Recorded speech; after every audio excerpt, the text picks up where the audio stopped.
On है, लगा दिया है ना पीपीटी? ठीक। जिस बच्चे का लेटर है वो क्लास के बाद मिले, जिसने भी रखा है। वैसे मैं आपको बताऊं, बात यूपीएससी की जर्नी की नहीं है। जब हम किसी भी कंपटीशन की प्रिपरेशन करते हैं, ऐसा नहीं है केवल एक आदमी के साथ है, यहां जितने बैठे हैं लगभग सभी के साथ ऐसा होगा कि जैसे हम 5-7 दिन पढ़ते हैं, 7 दिन बाद पता चलता है कि हम पढ़े भी थे कि नहीं। उसके 2 कारण हैं। पहला, घबराहट। क्या हुआ, आवाज नहीं जा रही? पंखा बंद करवा दूं? देखो, पंखा चलवाना है, चलाओ भाई।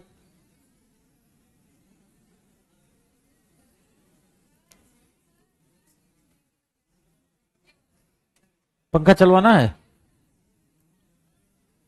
जो कमजोर है शरीर से वो कह रहे हैं ना, और जो मजबूत है कह रहे हैं चलाओ।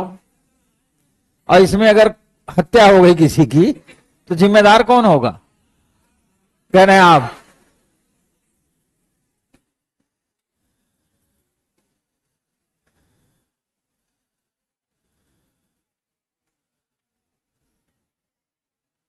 चालू कर दो, सब चालू कर दो। थोड़ी देर चालू करा देते हैं जब सर्कुलेशन, जब थोड़ी देर इधर पंखा है। अच्छा ये वाला चलवा के इधर घुमवा देते हैं। ये वाला भी चलवा दीजिए भाई। एक तो अच्छा हुआ मेरी क्लास 28 को समाप्त हो जाएगी यहां पे, फिर मैं चले जाऊंगा दिल्ली। कारण क्या है, अब ऐसा मौसम आ रहा है ना, आधे लोग पंखा चलवाएंगे, आधे नहीं चलवाएंगे। पूरी क्लास पंखा चलवाने और बंद कराने में निकल जाएगी। तो बेहतर है मैं दिल्ली चला जाऊं। अच्छा, दिल्ली में क्या है, जैसे मान लिया पंखा चल रहा है तो कोई बंद नहीं कराएगा, और बंद है तो कोई चलवाएगा नहीं। क्यों पूछो? दिल्ली वालों को लगता है कि उनकी अपनी कोई इज्जत है। अगर ये बात बोलेंगे तो सर लोग कोई ना कोई मजाक बनाएंगे, तो क्या करते हैं, बर्दाश्त कर लेते हैं।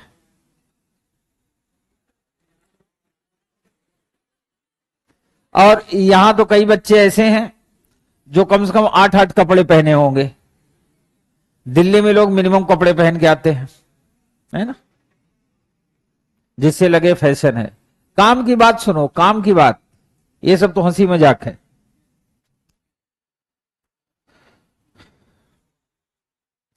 सब्जेक्ट कितने हैं, सब्जेक्ट के सिलेबस क्या है, ये ऑलरेडी यूपीएससी की साइट पे दिया हुआ है। आपने भी बाजार से सिलेबस खरीद लिया होगा, और नहीं खरीदा है तो आप जैसे गूगल पे डालेंगे सिलेबस आ जाएगा। मैटर ये नहीं है कि सिलेबस कितना बड़ा है, और मैटर ये भी नहीं कि सब्जेक्ट कितने हैं। मैटर ये है कि हमें समझ में कितना आया और कितना हमें तैयार हुआ। तो दरअसल पढ़ना और तैयार कर लेना ये सब्जेक्ट है दिमाग का, ब्रेन का। इसका एक्सटर्नल से कोई लेना देना नहीं है।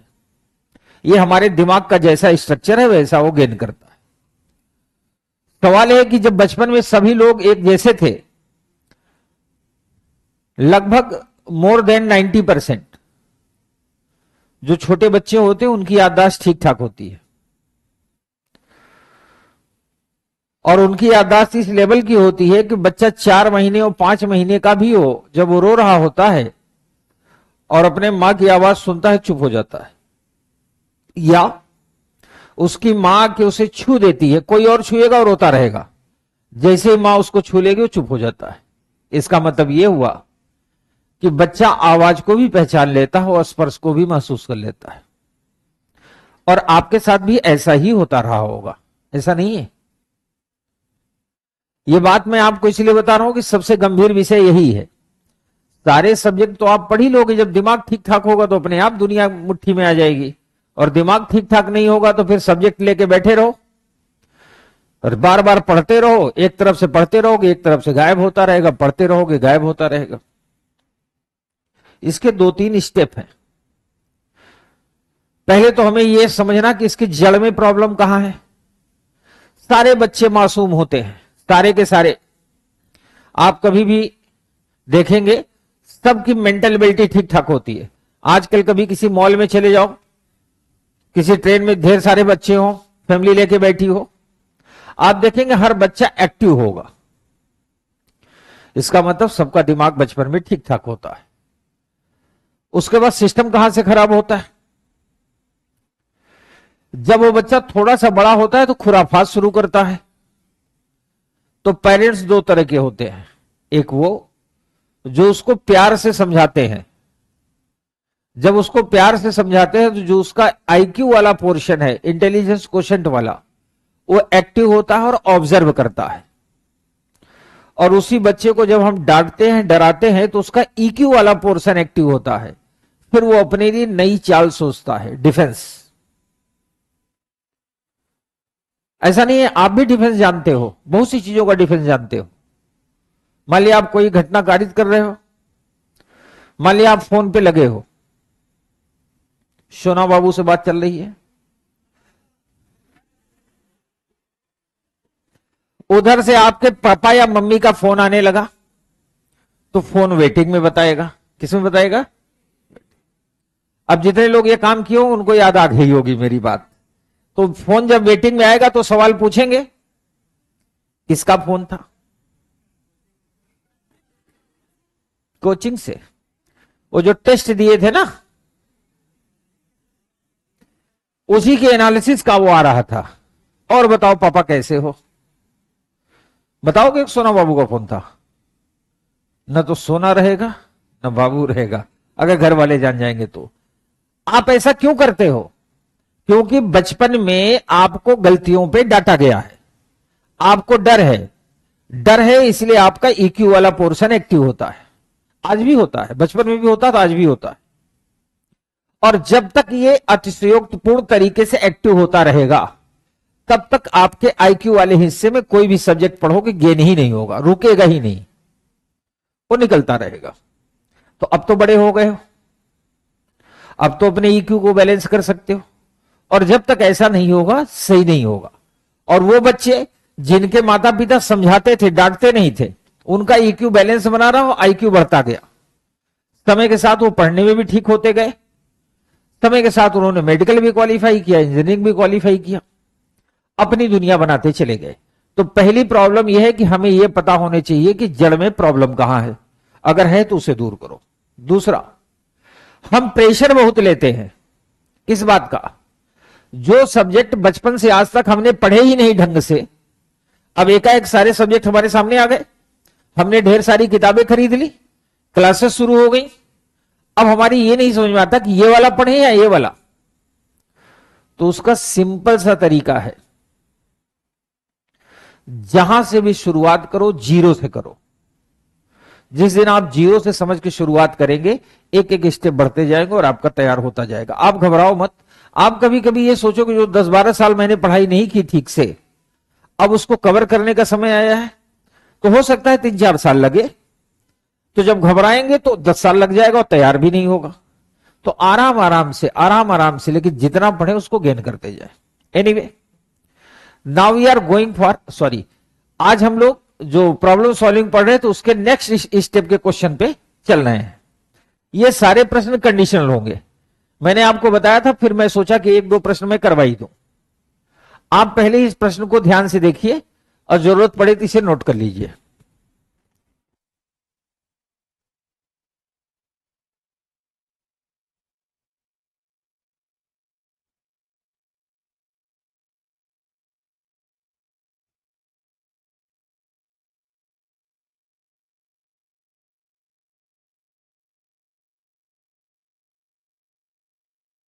इसे नोट कर लीजिए। ऑनलाइन वालों, ऑनलाइन वालों, ऑफलाइन वाले, सबको नमस्कार। आप इसको जल्दी से नोट कर ले, क्योंकि जो ये पॉइंट्स नोट है, 5 पॉइंट्स, इन्हीं के बिहाफ पे मैं क्वेश्चन दूंगा। और चूंकि अब आप ऑनलाइन क्लास में हो ही, तो अपना भी टेस्ट कर लो कि कितने मिनट में क्वेश्चन हो पा रहा है। इसलिए आराम से आप इसको लिख लीजिए, शॉर्टकट में या फुल कट में।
क्योंकि जिस हिसाब से लगे हो मुझे नहीं लगता आज की तारीख में नोट हो पाएगा, है ना। कब का नोट हो गया है, लोग उसी में ऊपर नीचे कर रहे होंगे ना, और ऊपर नीचे हो नहीं रहा होगा। ये कंडीशन है। और एक बार मैं डिफाइन कर दूं, 7 विद्यार्थी हैं, एक टेस्ट सीरीज में शामिल होते हैं, जिस टेस्ट सीरीज का नाम है केजीएस। किन्हीं भी 2 विद्यार्थियों के अंक 1 से नहीं है। वी हमेशा पी से ज्यादा अंक लाता है। ध्यान देना, अर्थ का ही खेल है इसमें यूपीएससी में। अब इसको मैं डिफाइन नहीं करूंगा, 10 बार डिफाइन कर चुका हूं। पी हमेशा क्यू से ज्यादा अंक लाता है। हर बार या तो आर अधिकतम अंक और टी न्यूनतम अंक लाता है, अथवा एस अधिकतम अंक और यू या क्यू में से कोई एक न्यूनतम अंक लाते हैं। ये डेटा है मिसलेनियस। अब यहां से झटका देना शुरू करेगा। झटका नंबर 1, बोर्ड पे भी झटका लग गया। यदि वी की रैंक 5वीं है तो कौन सा कथन सत्य होगा।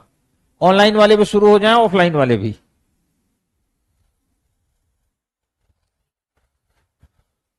हो गया, आ गया आंसर।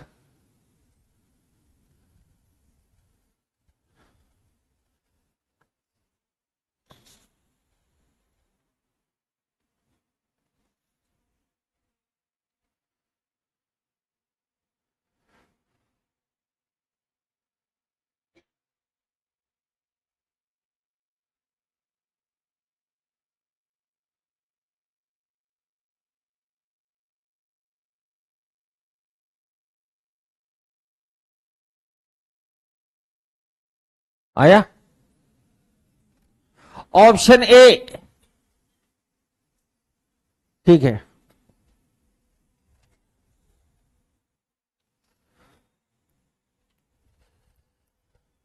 ऑप्शन बी,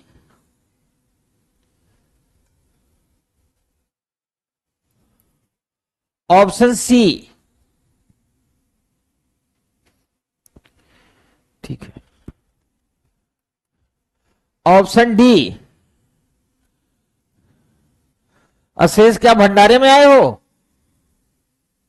जिनका कोई ऑप्शन नहीं, वो भंडारे में आए हैं।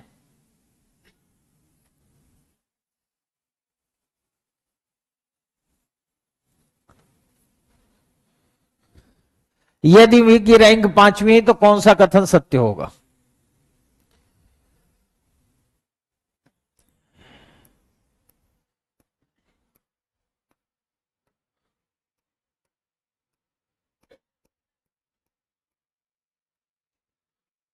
वी की रैंक 5वीं बना दिया। इसके बाद वहां से हम कंडीशन उठाएंगे।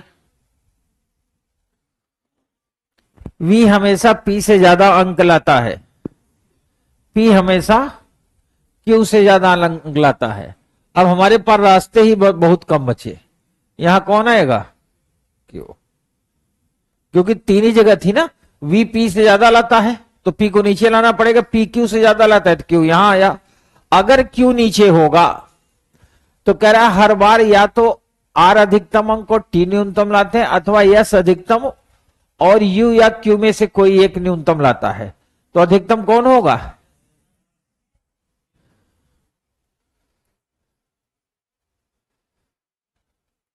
शेष लोगों के बारे में कुछ नहीं कह सकते। अब बीच में शेष कहां एडजस्ट होंगे ये कुछ कहे, ठीक है। फिर भी देख ही लेता हूं। वी हमेशा पी से ज्यादा है, क्यों? या तो आर अधिकतम अंक और टी न्यूनतम अंक लाते हैं, ठीक है। अब हमारे पास बचा आर टी और यू, है ना।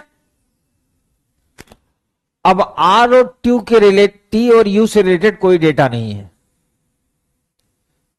आर सेकंड पे ही होगा ये जरूरी, हाँ।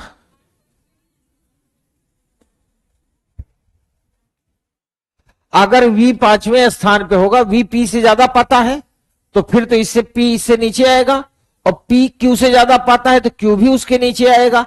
और ये ऑलरेडी जब 5वें स्थान पे तो 6वां 7वां ही बचा। तो अगर Q सातवां हो गया तो Q अंतिम हो गया। और प्रश्न में लिखा है कि हर बार R अधिकतम होगा तो T न्यूनतम होगा, और अथवा यस अधिकतम होगा तो U या Q में से कोई एक न्यूनतम होगा। तो अगर न्यूनतम में Q हो गया then yes will be at the top. Clear है? तो ऑप्शन ए इज द, क्योंकि ऑनलाइन वाले भी ए लिख रहे हैं ना, उन्हें हल्के में मत लिया करो। वो जरूर पूरा अपना अन्य व्यवस्था भी देखते रहते हैं, लेकिन ऑनलाइन वाले भी पढ़ते हैं ढंग से। अगला प्रश्न,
रेडी?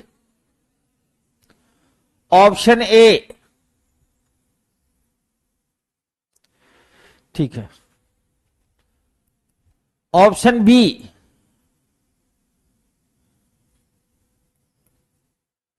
ऑप्शन सी, सी वाले ज्यादा हैं,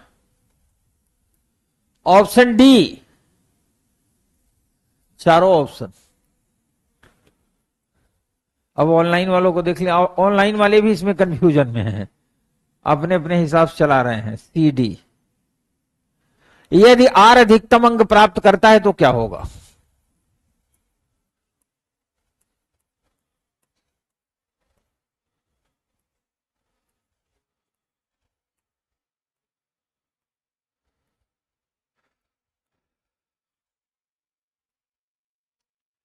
इसमें तो कोई पंचायत होगी ही नहीं।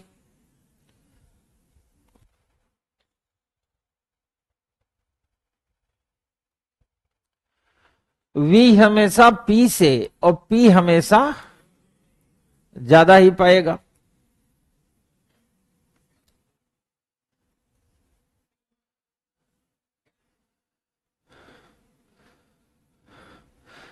क्या बात है? यदि R की रैंक फर्स्ट होगी तो V की रैंक किस रैंक से कम नहीं होनी चाहिए?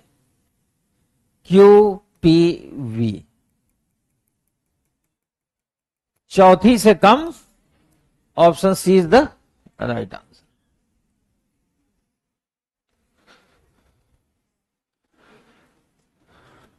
जिसके नेटवर्क में कोई दिक्कत हो पूछ लो, खड़े होके पूछो। हा? कौन सा? ए भी यहां कैसे आएगा? हाँ, वी पी से ज्यादा और पी क्यू से ज्यादा। तो एक होती है वर्स्ट सिनारियो, एक होता है गुड सिनारियो। बुरी से बुरी स्थिति में टी यहां है तो क्यू यहां आ सकता है, इसके ऊपर कौन जाएगा? पी, और यहां होगा वी। होने को तो बहुत कुछ हो सकता है। वी यहां हो सकता है, पी यहां हो सकता है, क्यू यहां हो सकता है। वी यहां हो, पी यहां हो, क्यू यहां हो सकता है। वी पी क्यू यहां हो सकता है, कुछ भी हो सकता है। लेकिन वी चौथे से नीचे नहीं आ सकता। अगर वी को पांचवें पे रख दोगे फिर पी और क्यू कहां जाएंगे? समझ गए?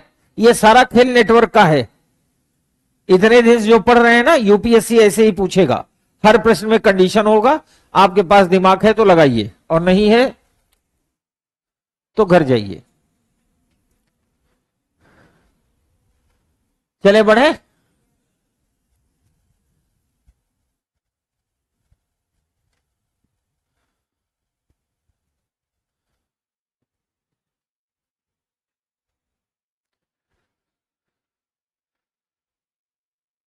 गम से निकल पाए हो कि नहीं? ये आंसर किसका किसका था यार? कुछ हाथ बढ़ गए।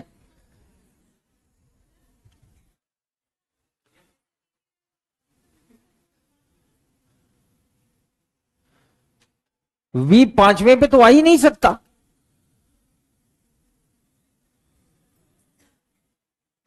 देखो मेरी बात सुनो, आप लोग सुबह सुबह 5:30 बजे उठा करो। जिनकी क्लास 3:30 बजे होती, मुझे पता है 9:30 बजे उठते हैं। 6 बजे तो उठते ही नहीं है। आप में से रेयरेस्ट ऐसे होंगे जो सुबह 6 बजे उठते होंगे। यार कभी कभी सोचा, अच्छा उठते हैं आप? ये सोता ही नहीं है, लाइब्रेरी में रहता है, सोएगा कैसे? भला उन्हें देख के कोई सो सकता है? मेरी बात समझो। आप मेरी बात को बहुत गंभीरता से नहीं, आपका जो बैच है ये मॉड्यूल सी सेट बैच है। ऑनलाइन वाले तो अपने जुड़े हुए ही हैं, ऑफलाइन में स्पेशली इसे लॉन्च किया गया कि आपका भला हो। और आप मेरा यकीन मानिए, मेरी क्लास में यदि आपका भला नहीं हुआ, अब नहीं होगा। कारण क्या है कि इसी में आप सोचना सीखिए, इसी में स्मार्ट बनना सीखिए। स्मार्ट बनने का मतलब थोड़ी हुआ क्रीम खरीद लो, पाउडर खरीद लो। स्मार्ट बनने का मतलब वो मेंटली स्मार्ट होना। अभी 10 दिन सुबह 5 बजे उठो, नहा लो, और फिर दिन में सोना मत। ऐसा ना हो ना कि 10 बजे दाल चावल और चोखा खा के सो जाओ, फिर 2 बजे उठोगे तो शैतान जिंदाबाद। आप सुबह 5 बजे, 5:30 बजे, 6 बजे उठिए, स्टूडेंट की लाइफ जियो। आप लोग जब घर वाले यहां भेज देते हैं, तुरंत गृहस्थ जीवन जीना शुरू कर देते हो। और जिनका नहीं है कहीं कोई व्यवस्था, वो कल्पनाओं में जी रहे हैं। तो बेहतर यह है कि 5, 5:30 बजे, 6 बजे उठिए, नहा धो के फ्रेश होकर के पढ़ने बैठिए। नहीं पढ़ सकते तो ऐसे ही बैठे रहो, गाना सुनो, और 3:30 बजे आके क्लास लो। ये काम आप 7 दिन कर दीजिए। 8वें दिन आप खुद ही बताएंगे नेटवर्क कीजिए हाई। अब जब आप उठते लेट में हो, सारा प्रोग्राम डिले है। कुछ लोग कहते हैं सर मैं रात में 2 बजे तक पढ़ता हूं, 2 बजे तक पढ़ती हूं। 2 बजे तक कौन पढ़ता है? कोई पढ़ेगा 2 बजे तक? 12:30 के बाद शुरू होता है। हेलो, खाना खाई? क्या क्या खाई? आज रोटी सब्जी बनाए थे। नहीं, सब्जी में किस चीज की अब बात तो कुछ है नहीं। तो जैसे आपने कहा आलू टमाटर की, तो उसमें लिखेगा सामने वाला गोभी तो डाल लेते, तो इधर वाला लिखेगा पैसे नहीं थे। तब उधर वाला कुछ नहीं बोलेगा कि मैं गोभी खरीद के दूंगा, क्योंकि वो भी गोभी के लिए परेशान है, ये भी गोभी के लिए परेशान है। दोनों बेरोजगार हैं। रियलिटी है ये। ऐसा नहीं है कि आपसे पहले यहां बैच नहीं चले, या इससे पहले कहीं और कोई बैच नहीं चला। मेरी बातें 2-3 साल बाद आपको पता चलने लगेंगी।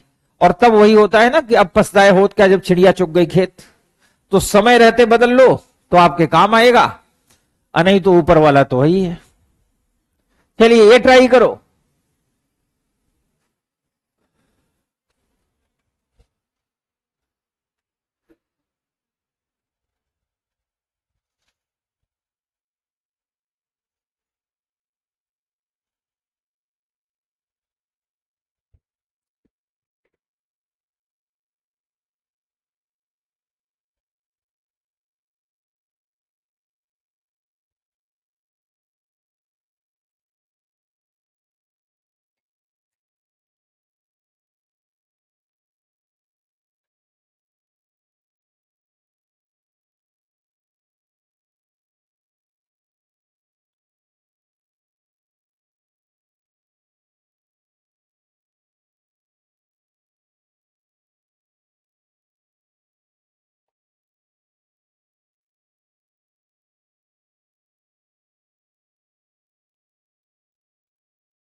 क्या कह रही है? क्या है आंसर?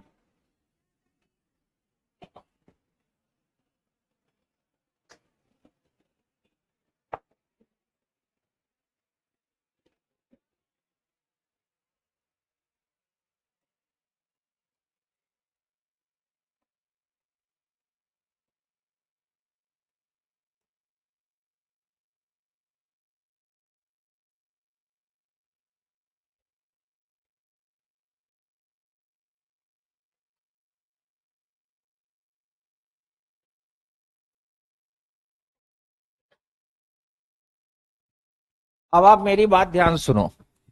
पहली बात, चलिए, ऑप्शन ए, ऑप्शन बी, उठाए रहो, कोई खाली हाथ न जाए। ऑप्शन सी,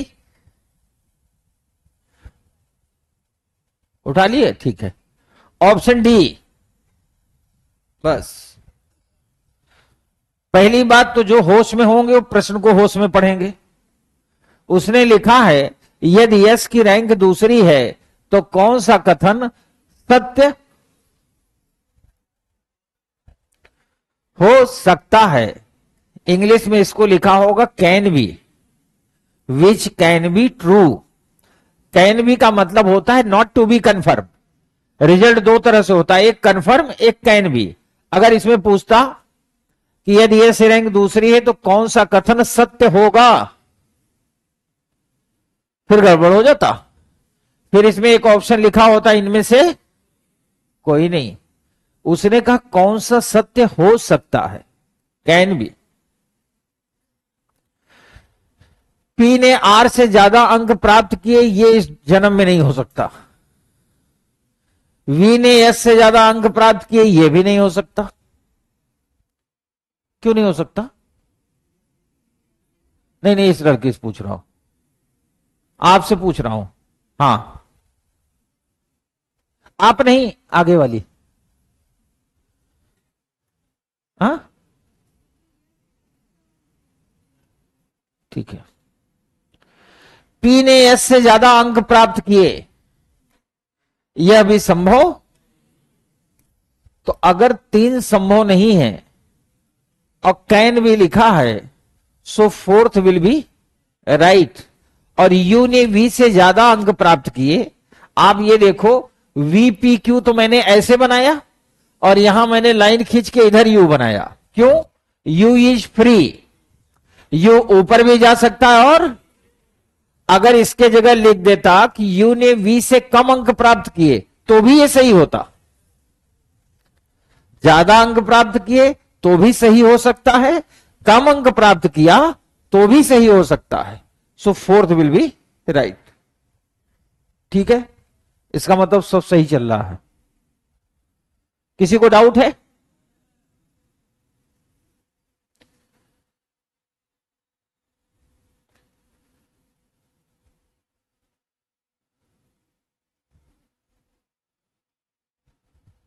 एक ने लिख रखा है सर कुछ समझ में नहीं आ रहा है। तो एक ने नीचे जो है कोई खाली आदमी था, क्योंकि ऊपर जिसने लिख रखा है उसका नाम है कोमल, तो तुरंत एक लड़का उसमें कूदा। उसने लिखा फीडबैक पॉजिटिव है या नेगेटिव। तो उसने लिखा, उसने नहीं, फिर तीसरा लड़का फिर कूदा, उसने लगा नेगेटिव। आसमान पे थूकने से थूक आसमान पे नहीं जाता। समझ गए बेटा? सूर्य अगर निकला हो, कोई पूछे व्हाट इज फीडबैक ऑफ सन, तो क्या फीडबैक दो? थूकता हूं मैं तेरे पे। पूरा चेहरा ऊपर करना, थू करना। जितनी बार ऊपर फेंकोगे उतनी बार सिस्टम पे आएगा। बताओ। चलिए ये सॉल्व करिए।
रेडी?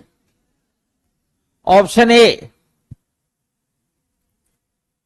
ऑनलाइन वालों का आने ही लगा ऑप्शन। ऑप्शन ए किसी का नहीं। ऑप्शन बी,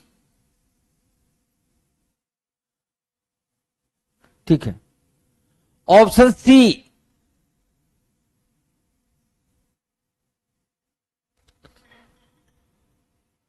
ऑप्शन डी,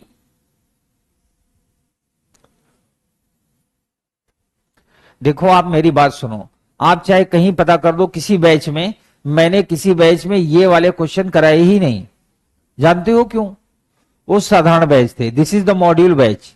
और केजीएस या खान सर ये चाहते हैं कि जो विद्यार्थी सी सेट पढ़ रहा, आपको क्या लगता है कि अपने संस्थान के ही केवल विद्यार्थी पढ़ रहे हैं? तमाम अन्य संस्थानों में पढ़ने वाले विद्यार्थी भी अपने यहां सी सेट पढ़ रहे हैं। और खान सर और स्पेशली मैं स्वतः और पूरी खान ग्लोबल स्टडी ये चाहती है कि जो विद्यार्थी पढ़ने में ठीक ठाक हैं वो सी सेट की वजह से ना रुके।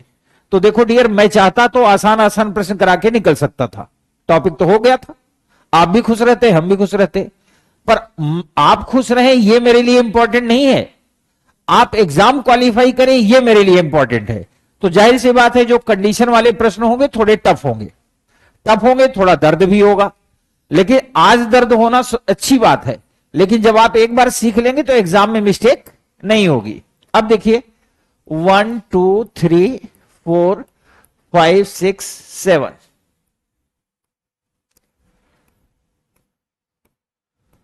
पहले तो हम ये बनाएंगे और कंडीशन के अकॉर्डिंग चलेंगे। What is the condition?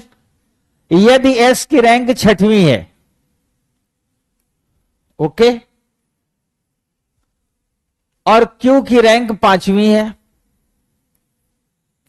तो कौन सा कथन सत्य हो सकता है?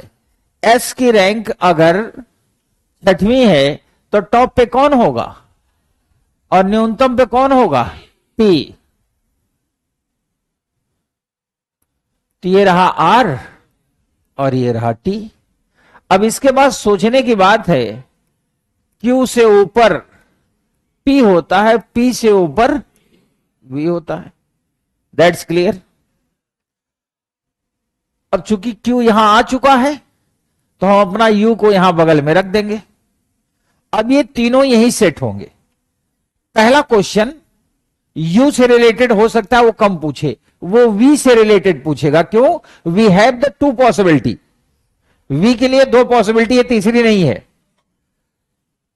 पी चौथे नंबर पे आ सकता है, बिल्कुल आ सकता है। यू चौथे नंबर पे आ सकता है, बिल्कुल आ सकता है। वी किसी कीमत पे सेकंड और थर्ड से नीचे नहीं आएगा। एकदम बिल्कुल क्लियर है। यहां अगर किसी को दिक्कत हो रही देख लो भाई, क्यू के ऊपर तो पी चाहिए ही चाहिए। अगर हम बुरी सिनारियो मान के चले, सबसे बुरा सीन, तो पी यहां हो सकता है, वी यहां हो सकता है। दूसरी सीन क्या हो सकती है?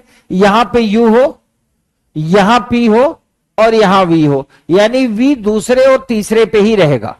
किसी को डाउट हो तो यहां पूछ लो मेरे से।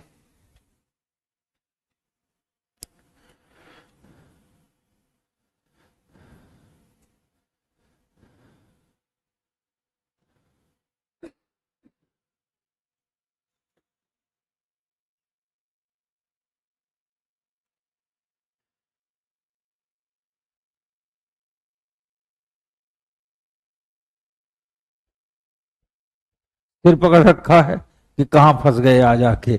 इससे अच्छा मम्मी कह रहे हैं तो छुट्टी मना लेते। वी की रैंक पांचवी या चौथी होगी, सवाल ही नहीं पैदा होता। पांचवें पे क्यू है और चौथी वी की हो नहीं सकती, क्योंकि क्यू के ऊपर पी होगा। तो पहला तो हो भी नहीं सकता, not to be, can be. R की रैंक दूसरी या तीसरी होगी, सवाल ही नहीं पैदा होता, आर तो टॉप करेगा। पी की रैंक दूसरी या पांचवी होगी, पी की रैंक दूसरी हो ही नहीं सकती। और पांचवी तो आपको पता है बाबा जी बैठे हैं, क्यों?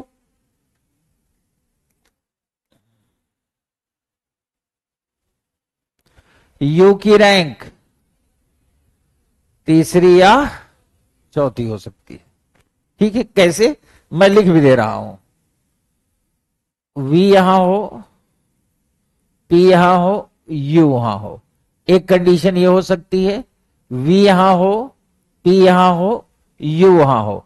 एक कंडीशन ये हो सकती है, P यहां हो, U यहां हो, V यहां हो। V P से ज्यादा रहेगा, V P से ज्यादा अंक प्राप्त करता है, लेकिन कितना ज्यादा प्राप्त करता है ये तो कहीं नहीं लिखा था, कहीं लिखा था? तो V हमेशा P से ऊपर होगा और P हमेशा Q के ऊपर होगा। अब ये परिस्थिति पे निर्भर करेंगे कि एक दूसरे के साथ सीधे सीधे ऊपर होंगे या जंप करके ऊपर होंगे, पर होंगे ऊपर ही। तो that means option D will be right answer. किसी को कष्ट है?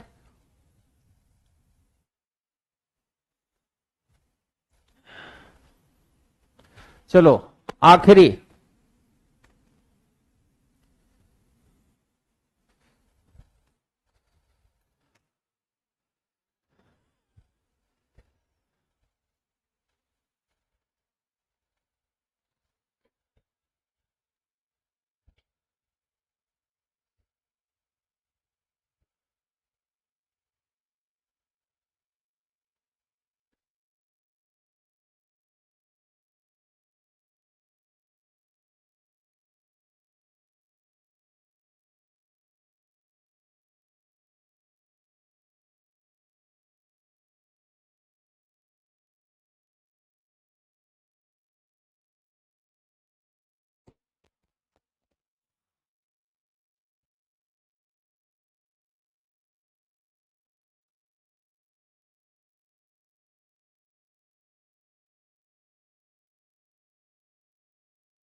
ये वाला गलत ना हो, चाहे आप 1 मिनट ज्यादा ले लो, पर किसी स्थिति में गलत नहीं होना चाहिए।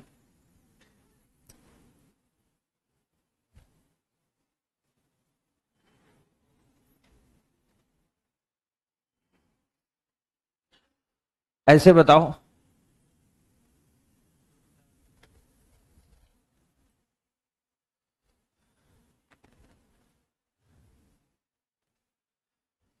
वैसे आप मेरे से इशारों में उत्तर दे सकते हो। अगर ए है तो 1, बी है 2, सी है 3, डी है, वो कह रहा है ऐसे ऐसे, ये क्या है? हाँ, अच्छा इसका मतलब 4, अच्छा क्रिकेट वाला। पर आपस में कभी इशारों में बात मत करना, क्योंकि इशारों इशारों में विवाह हो जाता है, पता है?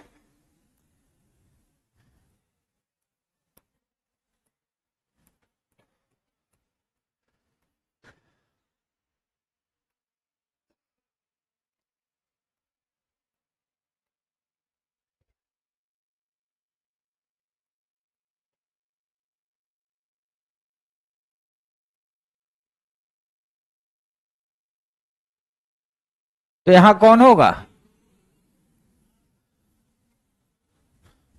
अब वही क्यू के ऊपर पी और पी के ऊपर, अब तो कोई व्यवस्था ही नहीं है, सेट होके ही रहेगा। कौन बच गया? ये भी सेट होके ही रहेगा। मतलब इस बार किसी की सेटिंग खाली नहीं जाएगी, सबकी व्यवस्था सेट। यदि आर की रैंक दूसरी और क्यू की रैंक 5वीं है तो कौन सा कथन सत्य होगा? Option A. अब तो हो ही गया होगा, अब इसमें भी हाथ ना उठा देना। एस की रैंक तीसरी है, गलत। पी की रैंक तीसरी है, गलत। वी की रैंक चौथी है, टी की रैंक छठवीं है। कुल मिला के अंत भला तो सब भला, इससे पार मिल गया। ऑनलाइन वाले भी सही जा रहे हैं। एक दो बच्चे ऑनलाइन वाले इतने खुश होंगे कि एक बार डी नहीं लिखे हैं, 40 बार D D D D D करके लिख दे। इसका मतलब वो उछल गया होगा, ऐसे हाथ रखा होगा डी पे और 2-3 बार उछला होगा, डी डी लिख करके ढेर सारा बन गया।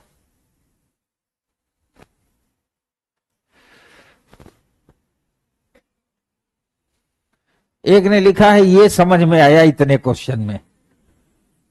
क्योंकि इसमें कुछ था ही नहीं, और ये यूपीएससी पूछेगा भी नहीं। ये तो लास्ट ये होता है ना कि जैसे कभी किसी को आपने देखा होगा ना कि जब विदाई के वेला मिठाई खिला के लोग विदा करते हैं ना कि जा आज के बाद समझ लेना, है ना। ऐसे ही कभी भी आप देखिए जो पुलिस होती है ना, फोर्स जब चोर को पकड़ती पहले 20 लाठी मारेगी, कितने, वो भी बिना गिने। फिर कहेगी चाय ले आओ, इसको चाय पिलाओ, फिर मीठा जाएगा, ग्लूकोज बनेगा, फिर पूछेगी चलो बताओ तुमने लाइब्रेरी में एडमिशन क्यों लिया था तो जब चोर बताएगा फिर 5 लाठी, है ना। फिर ऐसे इसे मीठा खिलाना। तो ऐसे क्या होता है कि चूंकि सारे क्वेश्चन टफ थे, तो लास्ट में पॉलिश करने के लिए कि लोग नेगेटिव ना हो, उनको ये लगे कि जिंदगी में अभी भी जीवन बाकी है, तो इसको कर लेंगे, हो जाएगा।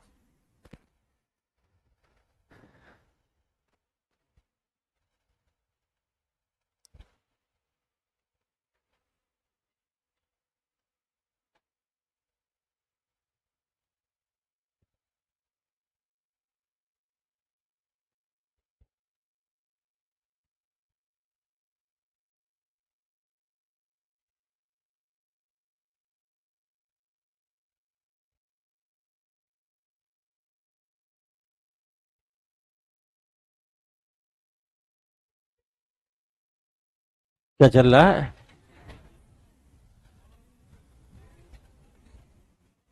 अच्छा, जो मोबाइल चलाते हुए पकड़े पकड़े जाएंगे, हाँ वही।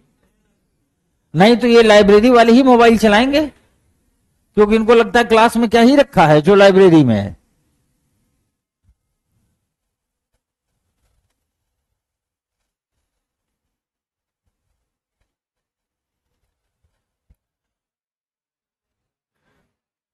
ये ऊपर वाला हिस्सा छोड़ के आप ये जल्दी से नोट कर ले, ऊपर वाला हिस्सा छोड़ के।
अरे मीनू सागर, आप डाउट पूछिए, मैं आपकी चैट जरूर देखूंगा। बस आप उसके अलावा भी जो लिखते हो वो भी मैं देखता हूं, इसलिए आप लिखें। अरे पहले इनका भी तो सुन लूं, ऑनलाइन वाले भी अपने हैं।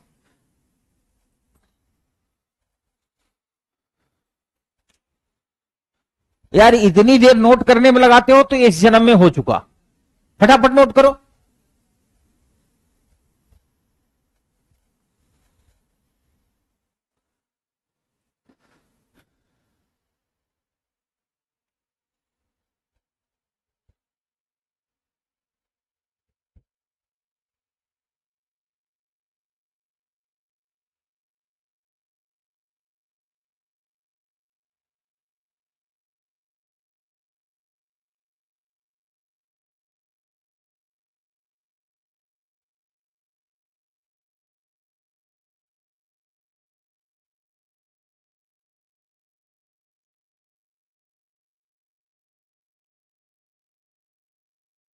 चलिए कार्यक्रम आगे बढ़ाएं। ये भी इतना आसान है नहीं जितना दिख रहा है। नोट हो गया? बाद में न कहना कि मेरा नोट नहीं था।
ऑप्शन ए,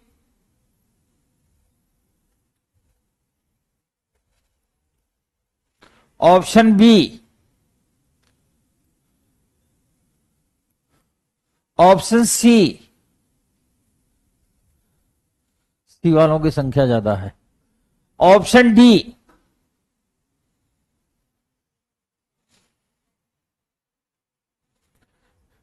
डी। यदि एफ या जी का चुनाव किया जाएगा तब दूसरा अवश्य चुना जाएगा।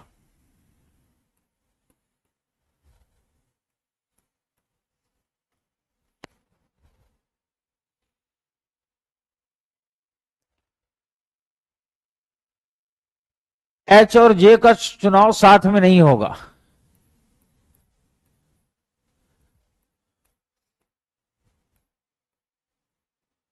एच और जे का चुनाव साथ में नहीं होगा। एच या फिर एफ अथवा एच एफ दोनों प्रत्येक चुनाव की प्रक्रिया में होंगे।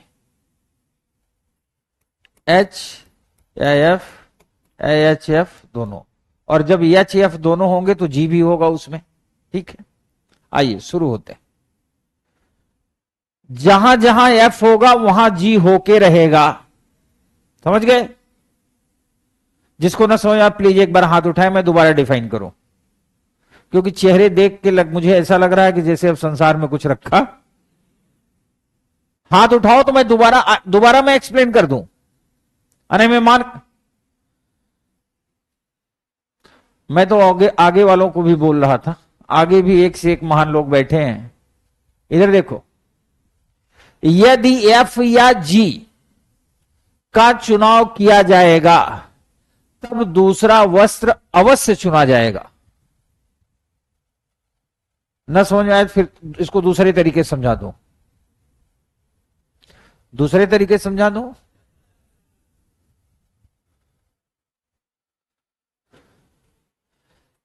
एफ से कोई नाम सोचो।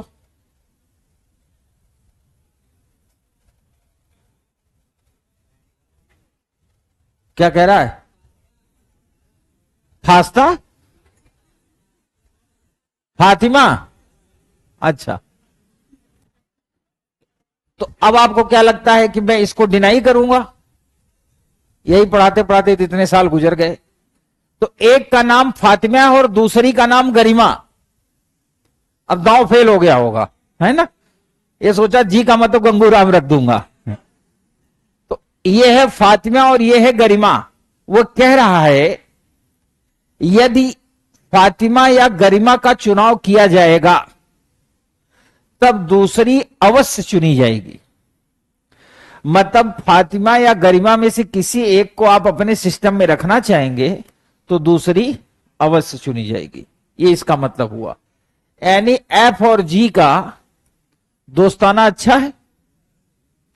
एच और जी का चुनाव साथ में नहीं होगा,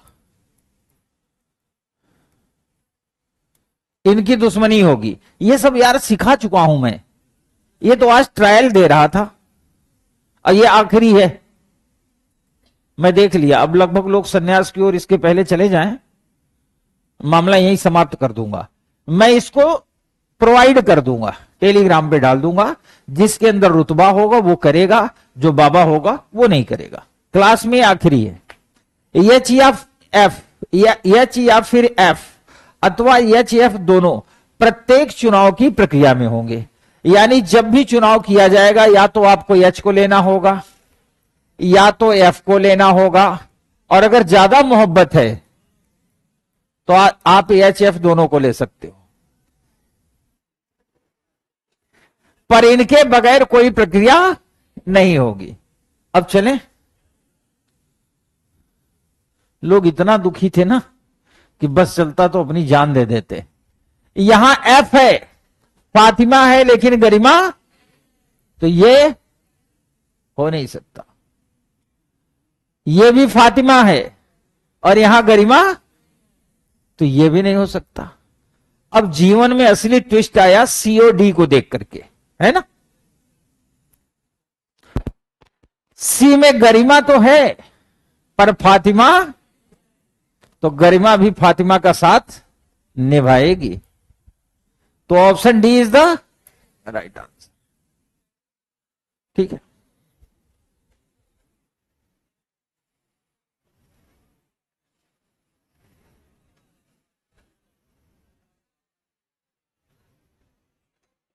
सही था। किसका किसका डी था? नहीं, एक दो एक्स्ट्रा हाथ उठा सकते हो, कोई दिक्कत नहीं।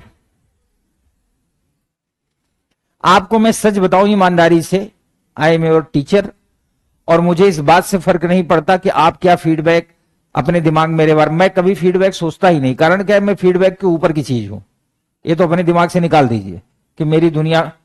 मैं ये चाहता हूं कि ईमानदारी से, और ईमानदारी के पीछे वजह सिर्फ एक है कि आपके द्वारा दिया गया धन डायरेक्ट इनडायरेक्ट मेरे तक आता है। तो मैंने अपने जीवन में अपने प्रोफेसर से एक चीज सीखा था, इंटीग्रिटी। जिसका खाओ उसका गाओ। Have the integrity about that person जो आपको भरण पोषण करता हो। इससे फर्क नहीं पड़ता कि वो आपका अंश मेरे तक आया या नहीं आया, बट फाइनली स्टूडेंट्स ही मेरे तक आता है।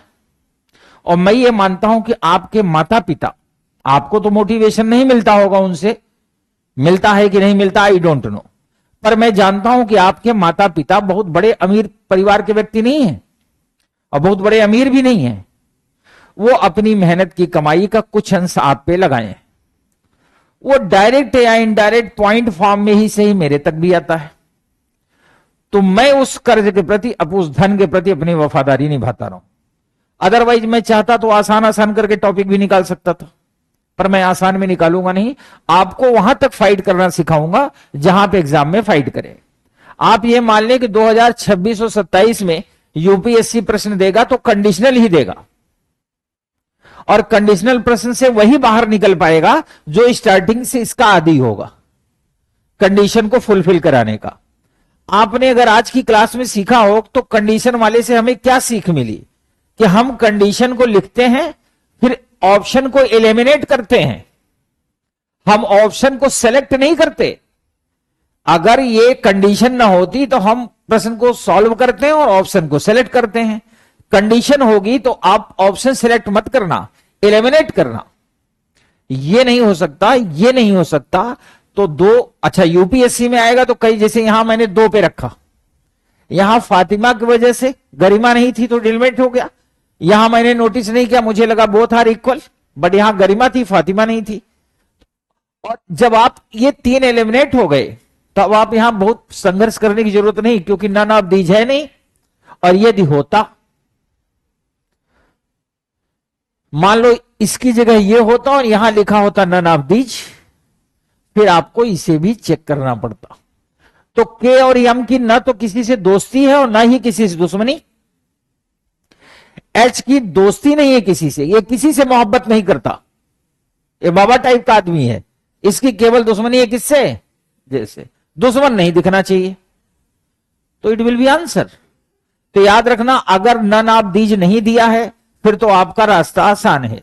अगर नन ऑफ दीज दिया है तो तीसरे वाले को आंसर करने से पहले उसको चेक जरूर करना। ठीक है, आगे बढ़ते हैं।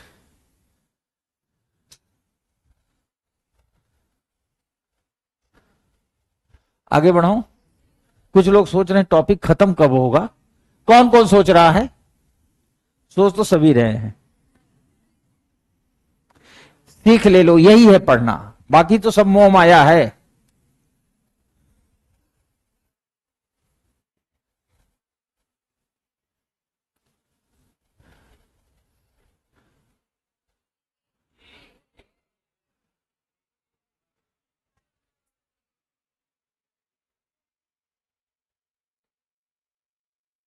मजा आ रहा है?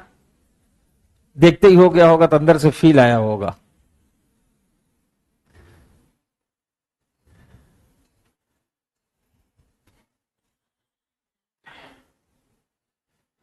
क्या हुआ?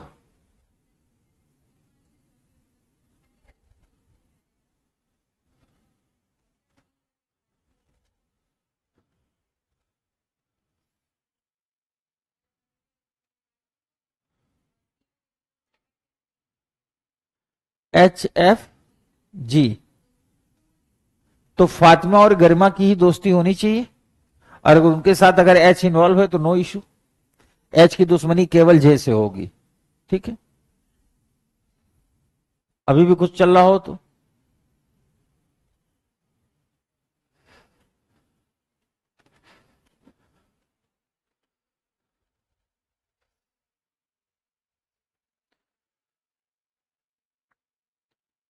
यदि जे का चुनाव होता है तो निम्नलिखित में किसका चुनाव संभावित है? एच तो आने नहीं पाएगा, जान दे देगा पर आने नहीं देगा। यहां फातिमा है पर गरिमा, और यहां गरिमा है पर Fatima, so option A is the, कुछ पॉजिटिविटी आई होगी।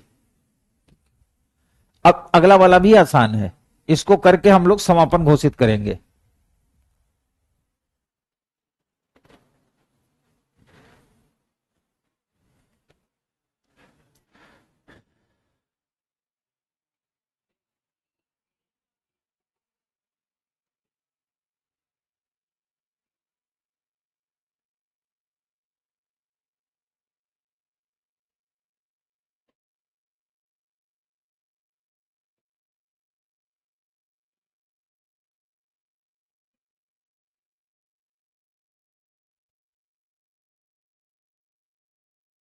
क्या कह रही है? अच्छा, तो इसको रख लोगी तो क्या ही हासिल हो जाएगा? हम क्लास खत्म होने के 2 मिनट बाद डाल देंगे, ठीक है? अब ठीक है? ठीक है, किसी को भेज रही हो क्या, दीदी को? अच्छा, नहीं मैं मजाक कर रहा हूं, ये बच्ची अच्छी है। यदि के का चुनाव, अब इसका मतलब नहीं हुआ अन्य बुरे हैं। क्लास में ये भी प्रॉब्लम है, अगर किसी को कहते स्टूडेंट बहुत अच्छा है तो अन्य को लगता है अच्छा मिलो बाहर देख लेंगे। ऐसा नहीं है। अगर मैंने कहा किसी को अच्छा, यूपीएससी की तैयारी करते हो सीखो, अगर आप 5 दोस्त कहीं जा रहे हो और कोई व्यक्ति मिल गया उसने कहा बहुत अच्छा लड़का है, तो आप कभी ये ना फील करना कि you are below that person. UPSC यही कहता है बहुत अच्छा लड़का है, जैसे मैंने कहा ये बहुत अच्छा लड़का है, इसका मतलब नहीं हुआ कि आप खराब हैं। लेकिन हम लोग सामान्य जीवन में क्या सीखते हैं, एक को कहा बहुत अच्छा है तो मान लेते हैं शेष क्या है, खराब है। यही अंतर है सामान्य आदमी और यूपीएससी में। नहीं, मैंने तो आपको कुछ कहा ही नहीं। मेरे कहने का मतलब यह है कि आप अर्थों को समझना सीखिए। अगर किसी को खराब कह रहा है तो इसका मतलब नहीं हुआ कि अन्य सभी खराब हो जाएंगे, वहां से तुलना कभी नहीं होगी। यदि के का चुनाव होता है, निम्नलिखित में किसका चुनाव संभावित है?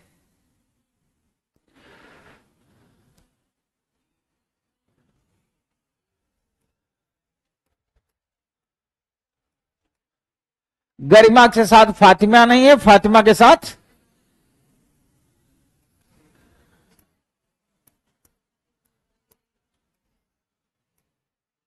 Option D is the right answer.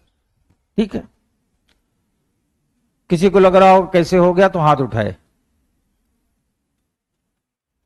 आपको समझ में आया? हाँ, पक्का? पर तुम्हें देख के नहीं लग रहा। क्लियर है? और इसी के साथ ये टॉपिक समाप्त होता। आप भी मुक्त और हम भी मुक्त।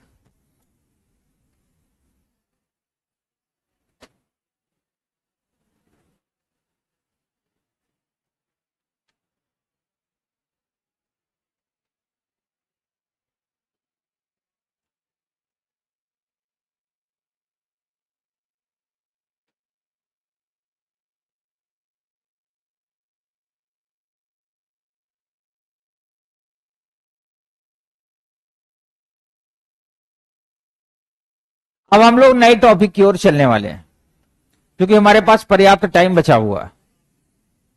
हल्ला ना करो, और अगर कोई बात कहनी है तो मेरे से कहो।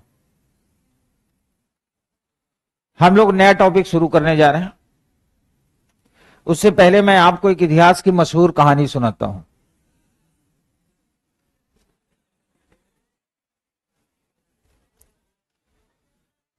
क्या कह रहा है? हवाई जहाज तो हो गया, पार्ट 2। उसके बाद तो हवाई जहाज बैठा नहीं, अब बैठूंगा तो बताऊंगा। ठीक है,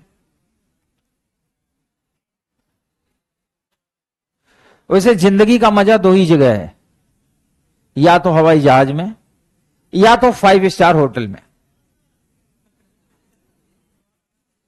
और ये दोनों में आनंद तब है जब हवाई जहाज में टिकट पीछे वाला ना हो, डब्बा वाला, आगे वाला टिकट हो, बिजनेस क्लास का, बढ़िया सोफा पे लेट के उड़ते रहो। अगर कोई घटना घट जाए तो वहीं से चले भी जाओ, नीचे वालों को तकलीफ ना दो। और मजा है 5 स्टार होटल में। आप अगर सिलेक्ट हो गए, आप यकीन माने, आप 5 स्टार होटल में पहुंचेंगे ना, तो कम से कम 20 एम्प्लाई गुलदस्ता लिए, आइए सर, आइए मैडम, स्वागत करते हुए मिलेंगे। महसूस किया करो कभी कभी।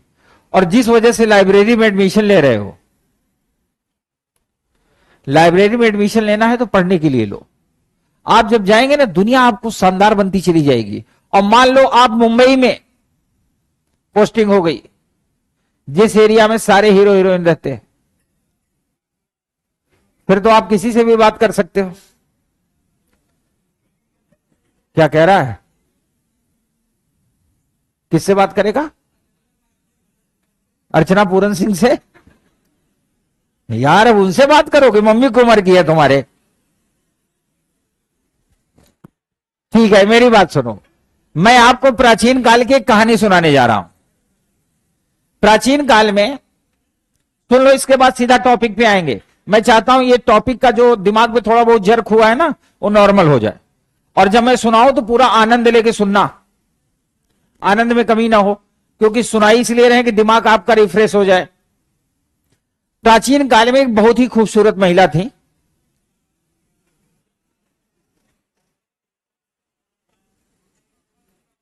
जिनका नाम था विद्योत्मा। विद्योत्मा के बारे में कहा जाता है कि जितनी वो सुंदर थी उतनी ही तार्किक, उतनी ही बुद्धिमान। महिला सुंदर भी हो और बुद्धिमान भी हो तो फिर क्या कहने। कुछ लोग बताते हैं कि उनको जिन लोगों ने देखा था, एक कहीं वर्णन है, किसी शायर ने लिखा है, तो उसने उनके ऊपर एक शायरी लिखी थी विद्योत्मा की सुंदरता के बारे में। मेरी आंखों ने तुम्हें इतने ध्यान से देखा कि तुम्हारे बाद कोई चेहरा मुझे सुंदर नहीं लगा। इतनी सुंदर थी और विद्वान भी थी। तो उन्होंने ऐलान किया कि जो मुझे शास्त्रार्थ यानी डिबेट में पराजित करेगा उसी से मैं विवाह करूंगी। हो सकता है आपने सुना भी हो, पर मैं इसमें तड़का डाल के बताऊंगा, आपको मजा आएगा। मामला तो मेन मजे लेने का है। तो जब उन्होंने ऐलान किया तो उस टाइम में जितने भी विद्वान थे अलग अलग जगह के, सब लोग जाते, विद्योत्मा के सामने बैठ के शास्त्रार्थ करते, कोई एक टॉपिक लेते, डिबेट स्टार्ट होती और विद्योत्मा 2 से 5 मिनट में सामने वाले को हरा देती। कुछ तो विद्वान स्वतः हार जाते थे, समझ गए? अब जाते थे, विद्योत्मा सवाल पूछ रही है और उनका कान बंद है, बस वो खाली देखे पड़े हैं। कई बार आपके साथ भी ऐसा होता होगा। मान लिया बस स्टॉप पे बस आई और बस में कोई इतना खिड़की पे सुंदर बैठा है कि आप बस में बैठे ही नहीं, उधर देखने में बिजी रहे, तब तक बस चली गई। तो कई विद्वान हार के वापस आ गए। लोगों का अपमान होना शुरू हुआ, तो जो सारे अपमानित लोग होते हैं वो संगठन बनाते हैं। संगठन बना के उन लोगों ने प्लान किया कि इसको सबक सिखाया जाएगा। तो लोग जंगल से गुजर रहे थे, उन्होंने देखा एक पेड़ पे एक व्यक्ति बैठा है और जिस डाली पे बैठा उसी डाली को काट रहा है। यानी पेड़ ऐसे है, ये डाली है, तो इधर बैठ के इधर काटता तो समझ में आता, बैठा यहां है, मार इधर रहा है। यानी जैसे ही डाली कटेगी वैसे ही कार्यक्रम हो जाएगा। उनको लगा इससे ज्यादा बेवकूफ आदमी कोई नहीं है। उसको नीचे बुलाए, वो नीचे आ नहीं रहा था, बड़े मुश्किल से नीचे उतरा। विद्वानों ने कहा कि तुमको हमारे साथ एक जगह चलना। उसने कहा मैं जाऊंगा नहीं, मैं लकड़ी काट के बेचूंगा, भोजन पानी करूंगा। लोगों ने कहा तुम्हें शानदार भोजन कराएंगे। तैयार हो गए वो, भोजन कराया, उन्हें कपड़ा नहलाया भी, नहाते नहीं थे, सर्दी का टाइम था, तो नहलाए, अच्छा कपड़ा पहनाए, लेके पहुंच गए दरबार में विद्योत्मा के। और एक मैसेज कहलाया कि एक हमारे गुरुजी आए हुए हैं जो आपसे डिबेट करेंगे। जब विद्वोत्मा आई दरबार में डिबेट करने के लिए, तो जो विद्वान थे, देखिए अभी मैंने कहा ना, इशारों इशारों में कभी किसी से बात मत किया करो, नहीं फंसी जाओगे। तो विद्वोत्मा जब दरबार में आई, तो चूंकि विद्वानों को पता था कि गुरुजी को तो कुछ आता नहीं, तो उन लोगों ने विद्वोत्मा से कहा कि मैडम, हमारे गुरुजी जो है ये मौन व्रत में है, ये बोलेंगे नहीं, आपको इशारों इशारों में काम चलाना पड़ेगा। अब आप सोचिए इशारे कितने प्रकार के हो सकते हैं। बहुत प्रकार में, कौन कौन से? भाई आप ऐसे कर सकते हो, ऐसे कर सकते हो। भाई सिर से दो ही काम कर सकते हो ना, ऐसे ऐसे मतलब हां, और इसका मतलब ना। आंखों से, आंखों से क्या कर सकते हो? दोनों आंखें दबा सकते हो। एक आंख दबाओगे वैसे भी शादी हो जाएगी। तो इसके बाद हाथ, हाथ था इशारे के लिए। तो गुरुजी सामने बैठे, विद्वोत्मा बैठी। अब चूंकि इशारे लिमिटेड थे, सिंबॉलिक लिमिटेड थे, तो विद्वोत्मा ने ऐसे किया। तब तक गुरुजी ने, तो विद्वानों ने विद्वोत्मा से पूछा कि मैडम इसका मतलब क्या है? तो विद्वोत्मा ने कहा कि परम सत्ता एक ही है, परमात्मा एक ही है। तो फिर विद्वोत्मा ने कहा आपके गुरुजी ने क्या कहा? तो अब ध्यान सुनना, जो एक एक विद्वान नहीं हरा पा रहे, तो 5-7 इकट्ठे हो गए। उन लोगों ने दिमाग लगाया, लगा के डिक्लेयर किया कि नहीं मैडम, आप गलत कह रही हैं, हमारे गुरुजी का कहना है बिना आत्मा और परमात्मा के मिले परम सत्ता का उत्पत्ति हो ही नहीं सकती। पहला गेम हार गई। अब विद्वान लोग ये सोच रहे गुरुजी इतने समझदार कैसे निकले। फिर विद्वोत्मा ने ऐसे किया, और जैसे ही विद्वोत्मा ऐसे की, गुरुजी ने ऐसे किया। विद्वान फिर परेशान, गुरुजी के पास ज्ञान कहां से आया? तो पूछा विद्वोत्मा जी से क्या है? उन्होंने कहा छित जल पावक गगन समीरा, ये 5 तत्वों से सृष्टि का निर्माण होता है। छित जल पावक गगन समीरा। और विद्वोत्मा जी ने कहा गुरुजी ने क्या कहा? तो लोगों ने कहा मैडम, गुरुजी ने कहा कि छित जल पावक गगन समीरा, ये 5 तत्व होते जरूर हैं, पर जब तक इनका मिलन न हो सृष्टि का निर्माण नहीं हो सकता। विद्वोत्मा हार गई। अब विद्वोत्मा ने कहा था जिससे हार जाऊंगी उससे विवाह करूंगी। गुरुजी की तो लॉटरी लग गई। भाई महिला सुंदर विद्वान, मतलब सोचिए, देखिए किस्मत ऐसे कभी कभी साथ देती है, इसलिए प्रयास करते रहो। कह रहा है सर प्रयास करते रहो। प्रयास मतलब अभी नहीं, अभी आप आईएएस बनने का प्रयास करो। आईएएस बन जाओगे, जहां सोचे भी नहीं हो वहां भी विवाह हो जाएगा। और आईएएस नहीं बने तो जहां सोचे हो उसका कहीं और हो जाएगा। यह भी बड़ा उल्टा गेम है। यूपीएससी की तैयारी में यह भी लफड़ा बहुत होता है। अब शादी की तैयारी शुरू हो गई। सारे विद्वान गुरुजी को किनारे लेके गए कि गुरुजी ने ये चमत्कार किया कैसे, विद्वोत्मा को हराया कैसे। तो गुरुजी से पूछे, गुरुजी आपने इनको कैसे ये इशारे से हरा दिया? तो बोले इसमें इशारे वाली क्या बात है, तुम लोग एक तो मुझे पकड़ के ले आए थे, सामने बैठा दिए थे, वो महिला कह रही है कि मैं तुम्हारी एक आंख फोड़ दूंगी, मैंने कहा मैं दोनों है ना। फिर उसने कहा थप्पड़ मारूंगी, तो हमने कहा मैं मुक्का मारूंगा। तो इशारा कहीं और था और कार्यक्रम कहीं और। ठीक है, तो मैं समझता हूं शायरी से ज्यादा बेहतर ये था। ठीक है, इसका मतलब आज के बाद इशारा। अब जिस टॉपिक पे हम डिस्कस करने जा रहे हैं उस टॉपिक का नाम है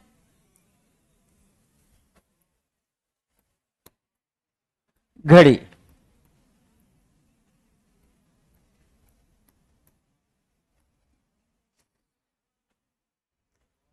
क्लॉक।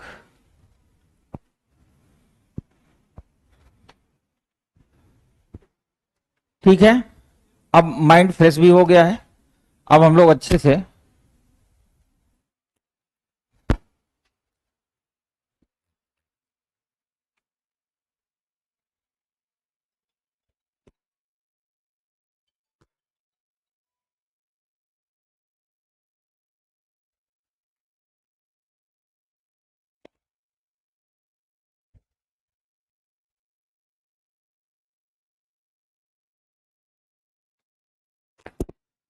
अब जिस घड़ी के बारे में हम लोग पढ़ने जा रहे हैं, एकदम बी रिलैक्स रहो, बी रिलैक्स। यूपीएससी सामान्यतः घड़ी, जिस घड़ी से प्रश्न पूछता है वो डायल वाली घड़ी होती है, टिक टिक वाली घड़ी नहीं होती। जैसे इलेक्ट्रॉनिक घड़ियां बहुत सी आ गई, वो नहीं होती। वो हमेशा डायल वाली घड़ी के रिलेटेड पूछेगा। जैसे ये सामने लगी या जैसे मेरे हाथ में है, आप में से भी बहुत लोगों ने इसको पहन रखा होगा, डायल वाली घड़ी। सवाल है कि डायल 12 का हो, 24 का हो, 36 का हो या 48 का हो। अगर यूपीएससी को डायल 24, 36, 48 का करना होगा तो केवल एक जगह करेगा, स्लो एंड फास्ट में। अलावा सारे टाइप के प्रश्न इसी 12 वाले डायल से पूछा जाएगा, यानी ऐसी घड़ी से जिसका डायल 12 का होगा।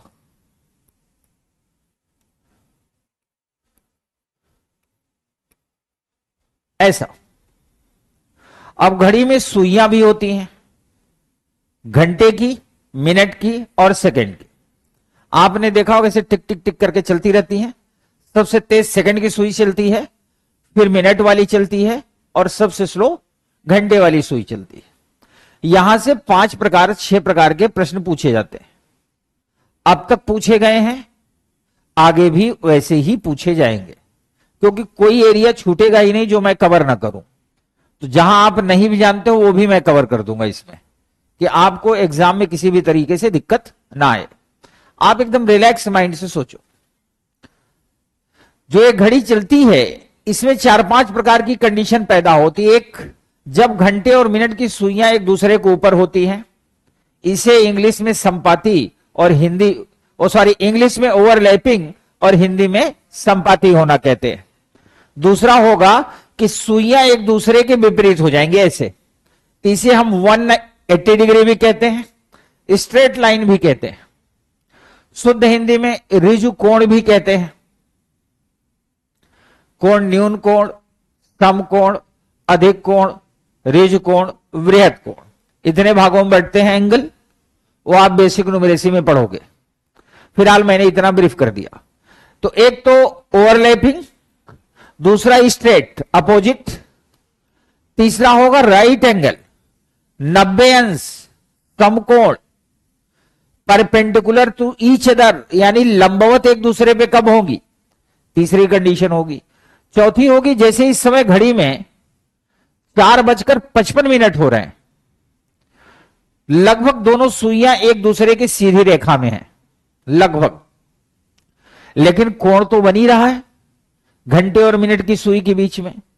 तो सवाल यह है कि इन दोनों मतलब सुइयों के बीच में कितने डिग्री का कोण बन रहा है, एक ये प्रश्न बनेगा। टाइम कोई भी ले लेंगे, ये तो अभी चूंकि घड़ी में दिखा था इसलिए मैंने बोल दिया। 4 कैटेगरी हो गई। 5वीं कैटेगरी होगी स्लो फास्ट की। एक घड़ी मंगलवार सुबह 6 बजे जब देखा गया, नहीं सॉरी, एक घड़ी के बारे में जब पता चला जो कि 12 के डायल से रिलेटेड थी, वो प्रत्येक 15 मिनट में 4 मिनट तेज होती जा रही है। सोमवार सुबह 6 बजे उसे सही घड़ी के साथ मिला के चालू किया गया, तो दोबारा वह घड़ी सही समय पुनः कब बताएगी। पहला सवाल ये कि जो घड़ी तेज चल रही है वो तेज चलते चलते सही समय क्यों बताने लगती है। रीजन इज दैट क्योंकि घड़ी सर्कुलर है, वृत्ताकार है। तो एक मैथ में टॉपिक होता है लघुत्तम समापवर्ती, एलसीएम एंड एचसीएफ, सुना होगा। तो एलसीएम की थ्योरी यहां पे काम करती है, लेकिन आपको एलसीएम के बारे में सोच के दुखी होने की जरूरत नहीं है। आपको थ्योरी का पता भी नहीं चलेगा और मैं आपको एक्सप्लेन भी कर दूंगा। एक और कैटेगरी बनती है कि एक घड़ी जिसमें 7:50 है, वह घड़ी खराब घड़ी है। एक सही घड़ी जिसमें 8 बज रहे हैं, दोनों को एक साथ चालू किया गया। जब सही घड़ी में 1 घंटे बाद 9 बज रहे थे, तो खराब घड़ी में 9:45 हो रहे थे। यानी जो यहां 10 मिनट पीछे थी वो 45 मिनट आगे निकल गई। तो जाहिर सी बात है, जो आपके पीछे हो और वो आपके आगे निकल गया, इसका मतलब कहीं तो आया होगा जब दोनों का मिलन हुआ होगा, जहां पे ओवरटेक होगा, मिलन वाला पॉइंट। तो हमें निकालना होगा उन दोनों का मिलन कब हुआ होगा। और सबसे सबसे खतरनाक क्वेश्चन होता है कि किसी घड़ी में 5 से 6 के बीच वह कौन सा समय होगा जब मिनट की सुई घंटे की सुई से 8 मिनट आगे होगी या 8 मिनट पीछे होगी।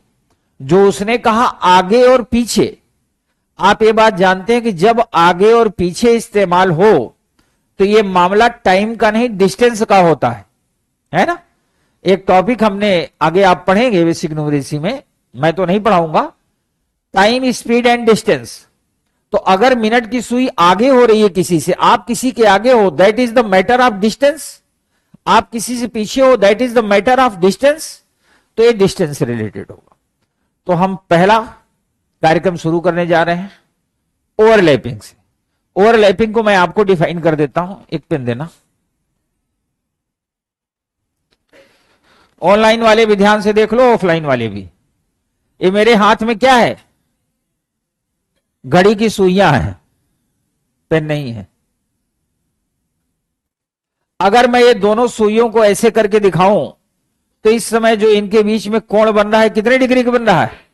90 डिग्री। Very good. ये near about 60 degree, near about 45 degree, near about 30 degree, 20 degree, 15, 10, 5 और यानी जब एक दूसरे के ऊपर आ गई तो डिग्री कितनी हो गई? 0। यही है संपाती होना। प्रश्न नंबर 1, किसी घड़ी में 7 से 8 के बीच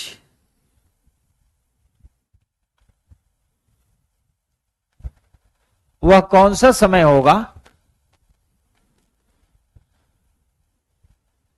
जब घंटे और मिनट की सुइयां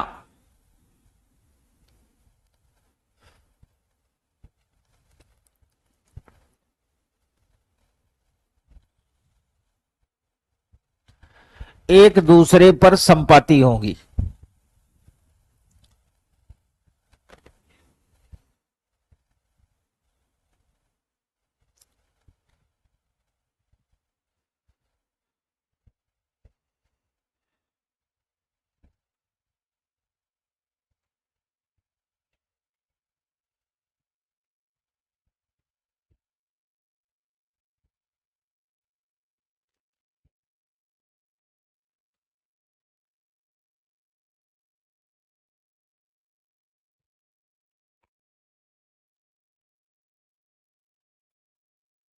अब इसका जैसे हम लोगों ने कैलेंडर में याद किया था 144, 025, 036, 146, वो आज तक याद है, पूरे जीवन याद रहेगा।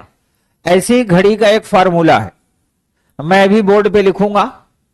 हर प्रश्न में मैं वो फार्मूला लिखूंगा और आप भी हर प्रश्न में अपनी कॉपी में फार्मूला लिखेंगे ही लिखेंगे। 10-20 बार लिखने से अपने आप ये परमानेंट सेट हो जाएगा।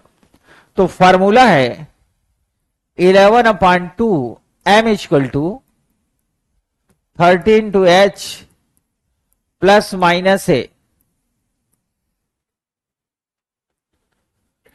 m फॉर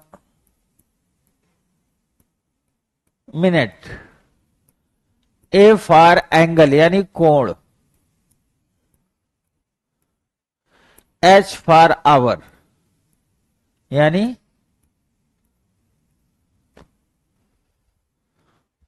ठीक है, बना दिया। 11/2 m equal to 13 to h plus minus a। आप में से कोई भी व्यक्ति अभी ये दिमाग न लगाए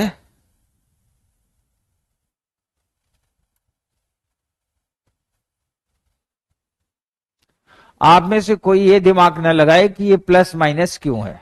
ठीक है, ये आप मेरे जिम्मे छोड़ो, सही समय पे मैं आपको सेट करता हुआ चलूंगा।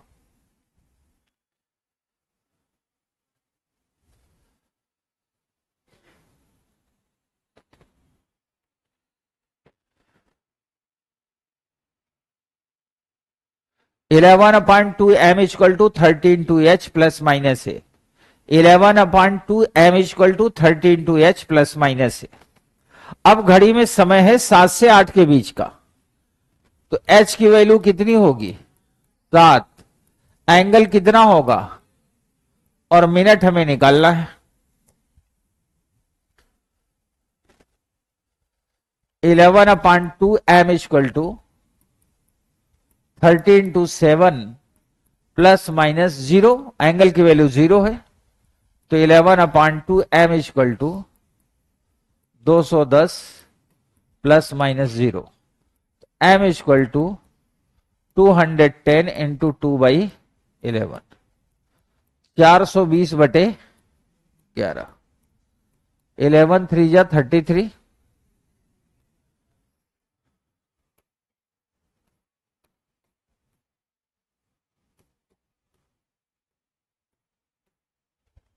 इसको हम लिख सकते हैं 7:38 सही 2/11 मिनट।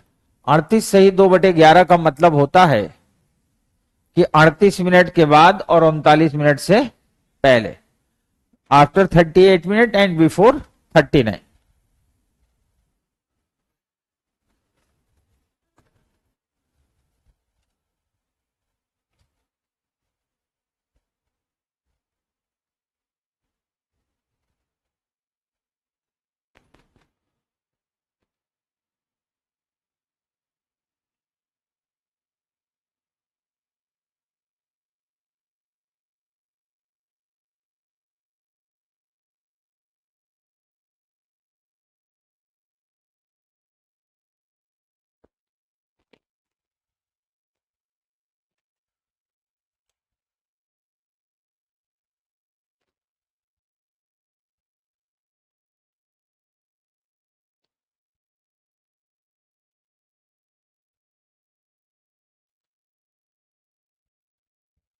फैन बंद करवा दो।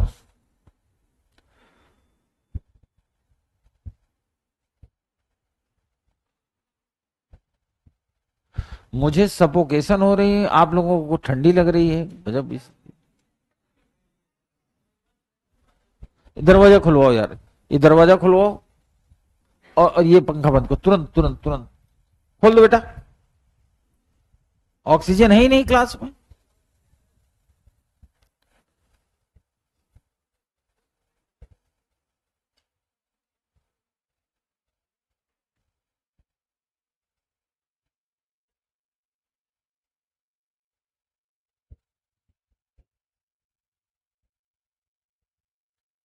जिस फ्लो में मैं क्लास को चलाता हूं, थोड़ा सा सही रहेगा तभी चल पाएगा, नहीं ना मैं चलूंगा और ना आप।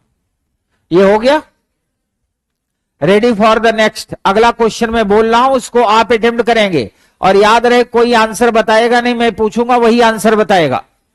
ऑनलाइन वाले अपना आंसर लिख सकते हैं, ऑफलाइन वाले जब मैं पूछूंगा तब बताएंगे। लिखिए, किसी घड़ी में जिसका डायल 12 का है, किसी घड़ी में जिसका डायल 12 का है,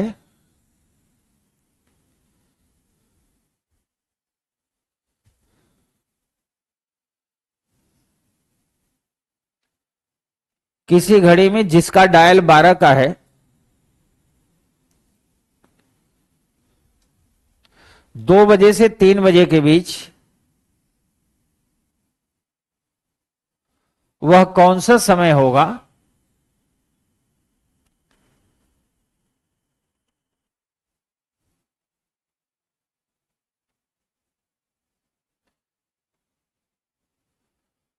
क्या लिखवाया, 2 से 3 के बीच वह कौन सा समय होगा जब घंटे और मिनट की सुइयां समपाती होंगी। ऑनलाइन में जिस विद्यार्थी को एक बार में न समझ में आया वो चिंता ना करे, कम से कम 7 से 8 प्रश्न मैं इसी पैटर्न पे करवाऊंगा, आप एकदम निश्चिंत रहें। दूसरे प्रश्न को लिखें और इसको ट्राई करें।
हमारे ख्याल से आ गया होगा।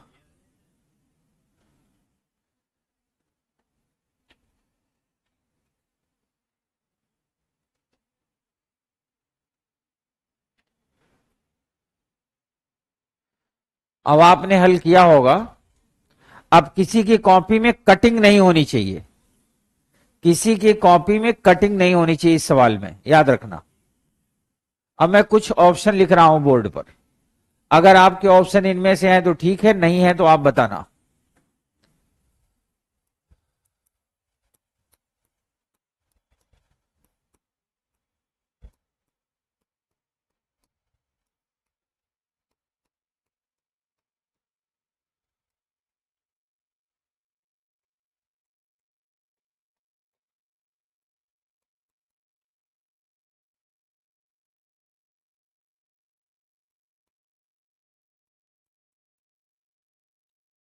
इन ऑप्शन के अलावा किसी का आंसर आया हो तो हाथ उठाए।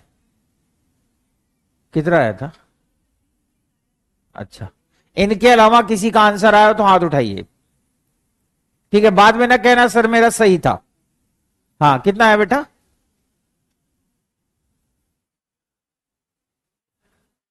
19 से 10 बटेगा, राइट आंसर।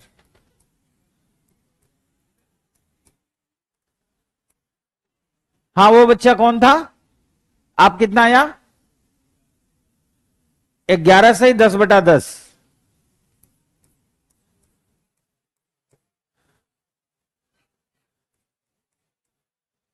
इनके अलावा किसी का हो, बात नहीं, बात आवाज बिल्कुल ना आए। इनके अलावा किसी का आंसर हो तो बताएं। चलिए, अब रेडी हो जाइए। ऑप्शन ए,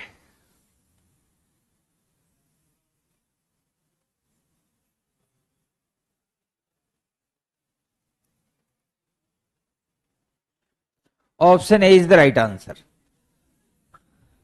ऑप्शन बी,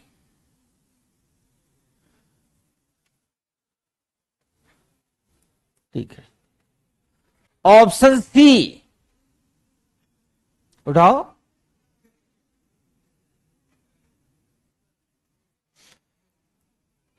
आप लोगों को कौन सा ऑप्शन है? ए, हाथ उठाई थी मैं। आपका कौन सा है? फर्स्ट ना, वेरी गुड। आपका कुछ हुआ ही नहीं।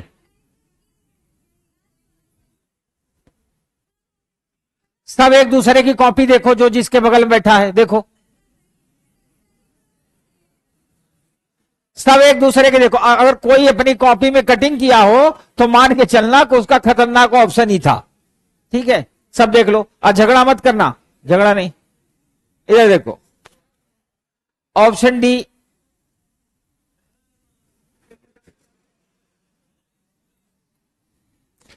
बहुमत के हाथ उठाने से कोई आंसर थोड़ी सही हो जाता है।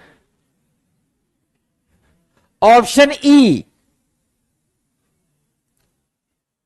उठाए हो? अच्छा, इतने पे पेन किए थे, ठीक है। ऑप्शन एफ और जी है ये। इसके अलावा किसी का हो तो बताइए, ऑनलाइन वाले। ए, ए,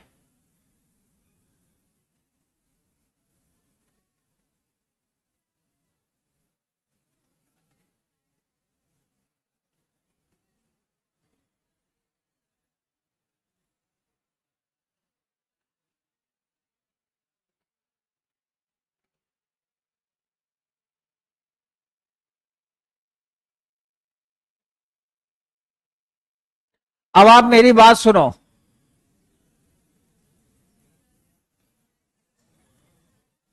ऑप्शन डी को छोड़कर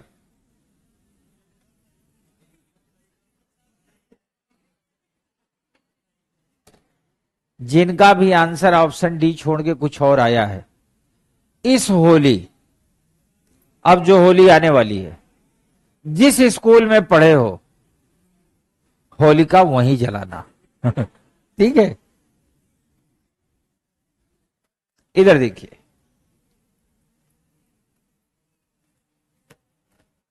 अब आप मेरी बात ध्यान सुनिए, 11/2 m equal to 13 plus minus a. याद रखना ये फॉर्मूला कल तक आपकी जुबान पे होना चाहिए, और ये तभी संभव है जितनी बार मैं क्वेश्चन करिए उतनी बार लिखिए। अब यहां पर h की वैल्यू क्या है 2, एंगल इक्वल टू 0 और minute is the question mark. 11/2 m equal to 13 × 2 plus minus 0।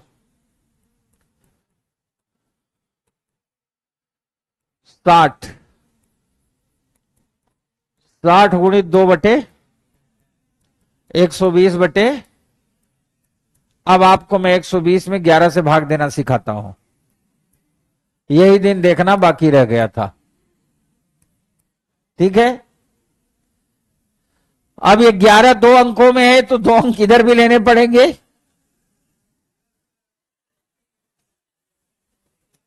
तो 11 का पहाड़ा बहुत ज्यादा पढ़ने की जरूरत है, वैसे भी बचपन में फेवरेट था। 11 अभी भी याद होगा। यही तो है जो शादी कराएगा। और अगर शादी में किसी ने 17 का पूछ लिया तो कई लोग कह देते हैं कोई बात नहीं हम संन्यास ले लेंगे, पर 17 का याद है। 11 कम 11,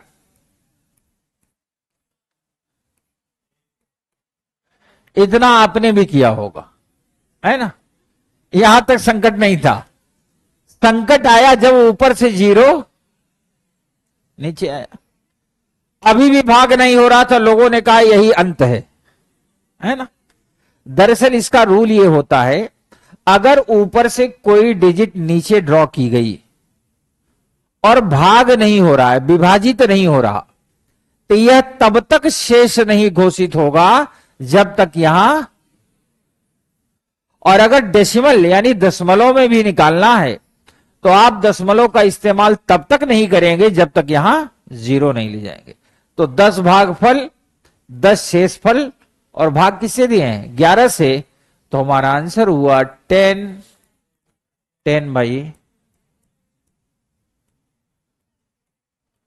अब आप लोग समझ गए होंगे कि हमारे देश में बेरोजगारी क्यों है।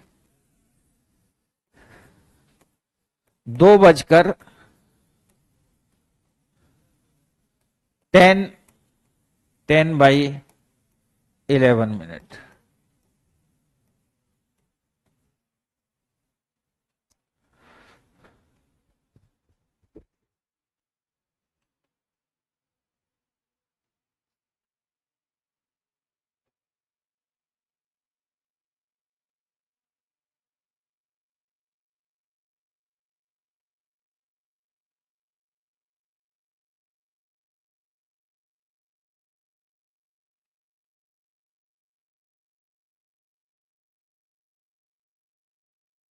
देखो यार, ये ऑनलाइन वाले जो होते हैं ना, ऑनलाइन वालों को ये नहीं समझ में आता कि हम ऑनलाइन नहीं बैठे हैं या हमें सर नहीं देख रहे हैं तो क्या कर लेंगे। उनके मन में बात आती होगी कि कोई हमें नहीं देख रहा है तो क्या कर लेगा। दरअसल क्या, हम आपका कर तो, जो ऑफलाइन बैठे हैं कर तो इनका भी हम कुछ नहीं सकते, तो आपका कैसे कर लेंगे। बट मेरा सिर्फ इतना कहना का मतलब है कि ऑनलाइन में जो बच्चे आपस में एक दूसरे के साथ चैट करते हैं, हाय दीदी, हेलो दीदी, कैसा चल रहा है, पॉलिटी का रिवीजन हुआ, एथिक्स का हुआ नहीं, पिछले कई वर्षों से पढ़ा रहा हूं, और आपके कमेंट लिखने से मैं अंदाजा लगा लेता हूं कि आपकी अपनी औकात क्या होगी। कमेंट करने से, और आप मेरे बारे में जान लो, जो I am not the only teacher of the CSAT, I am the expert of mock interview. तो मॉक इंटरव्यू में क्या होता है, स्टेटमेंट से अंदाजा लगा लेते हैं। तो मेरी क्लास में पढ़िए और आनंद लीजिए। और कल से अगर मैंने किसी को हलो हाय करते हुए देखा और कोई आशिकी वाली बात हुई तो मैं मोहब्बत की ऐसी तैसी कर डालूंगा और दोनों को मैं ब्लॉक करवा दूंगा। समझ गए। इसलिए शांति से पढ़ो बस। आप ध्यान देना, कल से कोई मोहब्बत करता हुआ दिखे तो ऐसे कबूतरों के पर काट देना, फिर ब्लॉक हो जाएंगे, रोते हैं। जैसे पहले ऑनलाइन क्लास चलती थी स्टार्टिंग में, जब खान सर का केजीएस शुरू हुआ, ये तो धन्यवाद बोलना चाहिए सुबह शाम। सुबह सो के उठो तो 2 लोगों को धन्यवाद बोलो। एक अपने माता पिता को जिन्होंने जन्म देके आपको मोहब्बत करने लायक बनाया, भाई जन्म दिए, आप बड़े हुए, खाए पिए, तो अब मोहब्बत कर रहे हो। और दूसरा, खान सर को जिंदाबाद किया करो। उन्होंने घर घर एजुकेशन पहुंचाया ऑनलाइन के माध्यम से। ऐसा नहीं, एजुकेशन इसके पहले भी जाती थी, लेकिन जैसे एजुकेशन होती तो वैसे विद्यार्थी होते, तो वैसे माहौल होता था।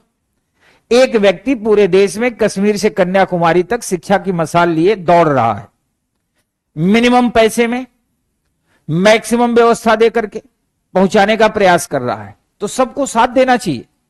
और इंटीग्रिटी का मतलब यही होता है, कृतज्ञ रहो। कृतज्ञ, कृतज्ञ मतलब होता है किसी के उपकार को मानने वाला।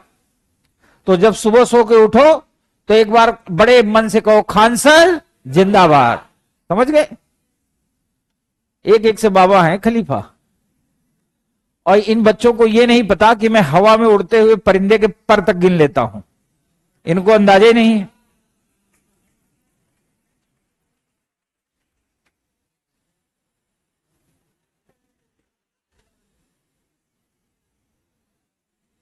जितने भी बाबा टाइप के स्टूडेंट जुड़े हुए हैं, इन सबको मैं ब्लॉक कराऊंगा। एक बार एक हरियाणा का लड़का, मुझे, यहां कोई हरियाणा का तो नहीं है? ठीक है, ऑनलाइन में होगा। खैर, I love Haryana and Punjab, ये मैं कई बार क्लास में बोल चुका हूं, सार्वजनिक मंच पे, आज फिर बोल रहा हूं। मुझसे अगर कोई पूछा जाए कि सबसे ज्यादा आप अगर स्नेह रखना हो तो किसके प्रति रखेंगे, तो I love Haryana and Punjab. और मुझे भारत का सबसे सुंदर शहर लगता है चंडीगढ़। मतलब जब मुझे सांस लेने का मौका मिलता है तो मैं सांस कहां लेता हूं? चंडीगढ़। अब इसका यह अर्थ न निकालना कि चंडीगढ़ में कोई मामला, मतलब ये क्लेरिफाई करना जरूरी है ना। नहीं, लोगों को जब सांस लेने का मौका मिलता है सीधा चंडीगढ़, और बिना लाइब्रेरी के ऐसा हो नहीं सकता। तो ऐसी कोई बात नहीं है। चंडीगढ़ बहुत ही खूबसूरत शहर है, मेरे सपनों का शहर। और मेरी आखिरी ख्वाहिश यही है कि जब उम्र का आखिरी पड़ाव हो, भगवान इतना जीवन दें, तो मैं चंडीगढ़ में अपने जीवन का आखिरी समय गुजारूं। ठंडी ठंडी खूबसूरत हवा, शानदार सड़कें, साफ सफाई, लोग भी सुंदर दिखते हैं। बहुत शानदार जगह है चंडीगढ़। तो हरियाणा के जैसे कई बच्चे होते हैं ना, एक बच्चा आया था दिल्ली तैयारी कर ले, मैंने पूछा तुम पढ़ते क्यों नहीं हो? तो उसने कहा सर पढ़ने कौन आया है। हम कहा फिर यहां किस लिए आए हो? समझ गए? कहा सर आए हैं हरियाणा में छोरियों की बड़ी कमी है, तो यहां लगे रहेंगे, पढ़ते रहेंगे, अगर कभी किस्मत में होगा तो विवाह करके चले जाएंगे। हमें तैयारी नहीं करनी, हमारे पास इतनी लैंड ऑलरेडी है। तो अलग अलग लोगों की सोच होती है। कल से ऑनलाइन का कोई भी बच्चा बाबागिरी करता दिखा तो हम उसकी बाबागिरी 2 मिनट में खत्म कर देंगे। एकदम शांति से मन लगा के पढ़ेंगे। समझ गए? जरूरी होता है कई बार। लिखो अगला प्रश्न। 4, अब प्रश्न को हम शॉर्ट में लिखेंगे। फाइंड आउट ओवरलैपिंग 4 से 5 के बीच संपाति। 4 से 5 के बीच संपाति। अब पूरा प्रश्न नहीं लिखेंगे, बस संपाति लिखते जाएंगे, आप फाइंड करते रहो। अब तक हम लोग 7 से 8 कर चुके हैं, 2 से 3 कर चुके हैं, अब 4 से 5 मैंने दिया। जल्दी से फाइंड करिए। 4 से 5 करते रहो।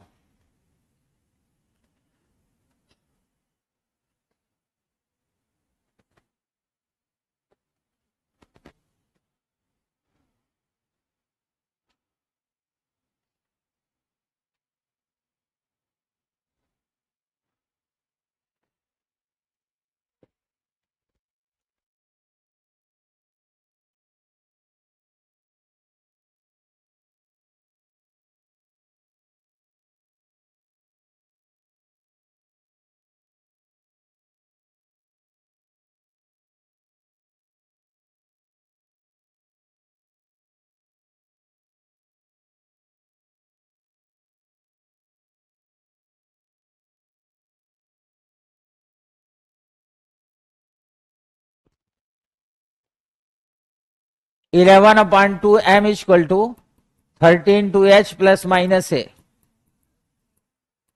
11 upon two M equal to 13 to 4 plus minus 0। तो एम इक्वल टू 120 इंटू 2/11। 240 बटे 21 सही 9 बटे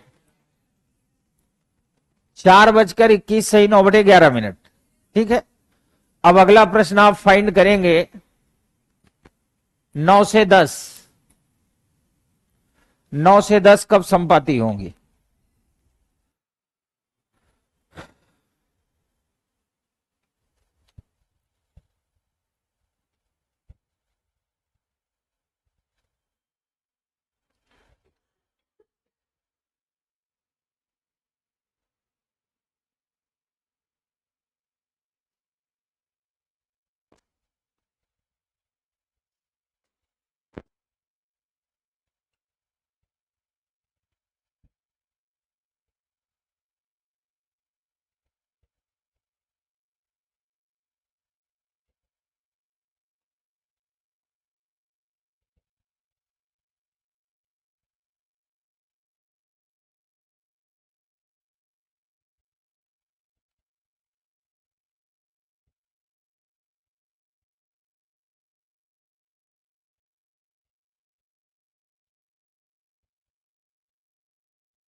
कितना आया? 49 सही। 9:49 सही 1 बटे सबका आ गया होगा। हाँ बिल्कुल, ऑनलाइन वालों का भी आ गया। अब 9 से 10 के बाद हम लोग दो और निकालेंगे, 6 से 7 और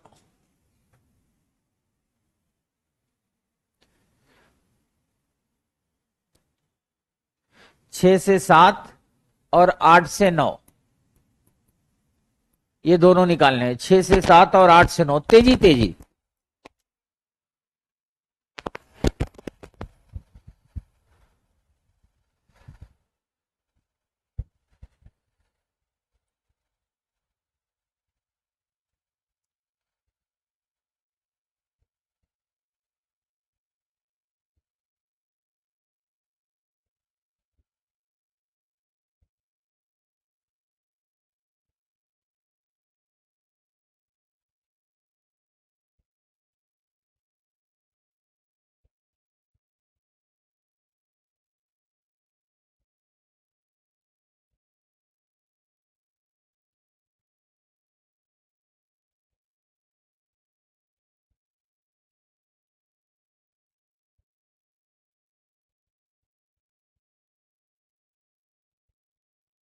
थ्री 7/11।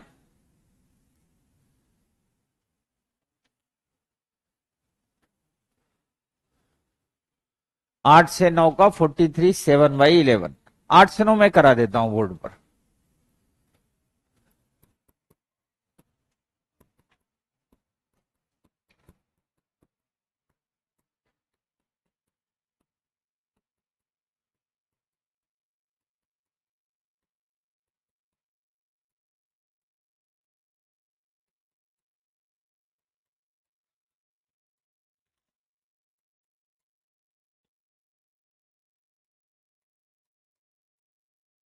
आठ बजकर 43 7/11 इसका मतलब होता है आफ्टर 43 एंड बिफोर 44।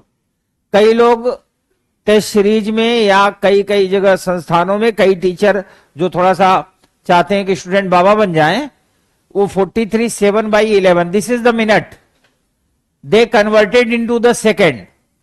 तो इसको आप ऐसे लिख सकते हो 4 बजकर नहीं 8 है ना, 8:43 और 7/11 जो मिनट है ना, इसको सेकंड में बदल देते हैं तो 420 हो गया। 60 से गुणा कर देंगे, 720 होगा, 11 से भाग देंगे, 38 सही 2/11। यानी कहीं कहीं लोग ऑप्शन में ऐसे लिख देते हैं 8:43 38 2/11 तो आपको इससे घबराने की जरूरत नहीं है। यूपीएससी इतनी दूर तक आपसे संघर्ष नहीं करवाएगा। लेकिन कभी आपको यह ना लगे कि आपको नॉलेज नहीं है, तो it is the minute 7/11 converted into second, तो 60 से मल्टीप्लाई कर देंगे, आंसर आ जाएगा।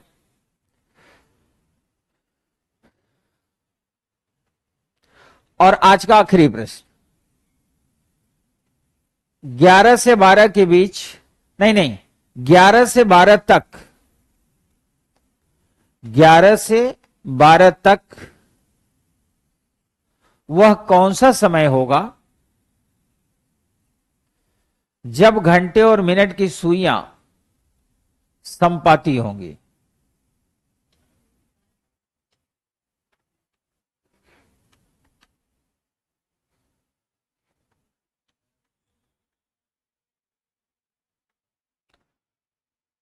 ग्यारह से 12 तक,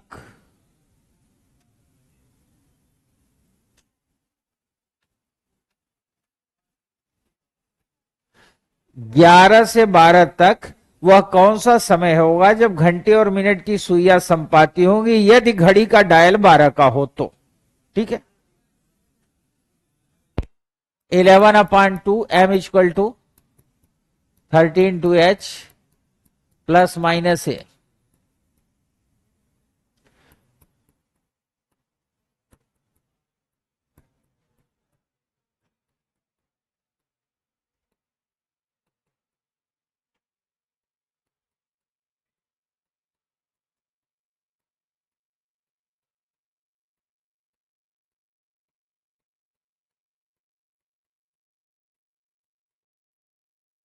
ग्यारह बजकर 60 और 11:60 नाम का कोई समय नहीं होता। जैसे ही 60 हो जाएगा तो उत्तर क्या हो जाएगा। और इसी के साथ आज की क्लास समाप्त।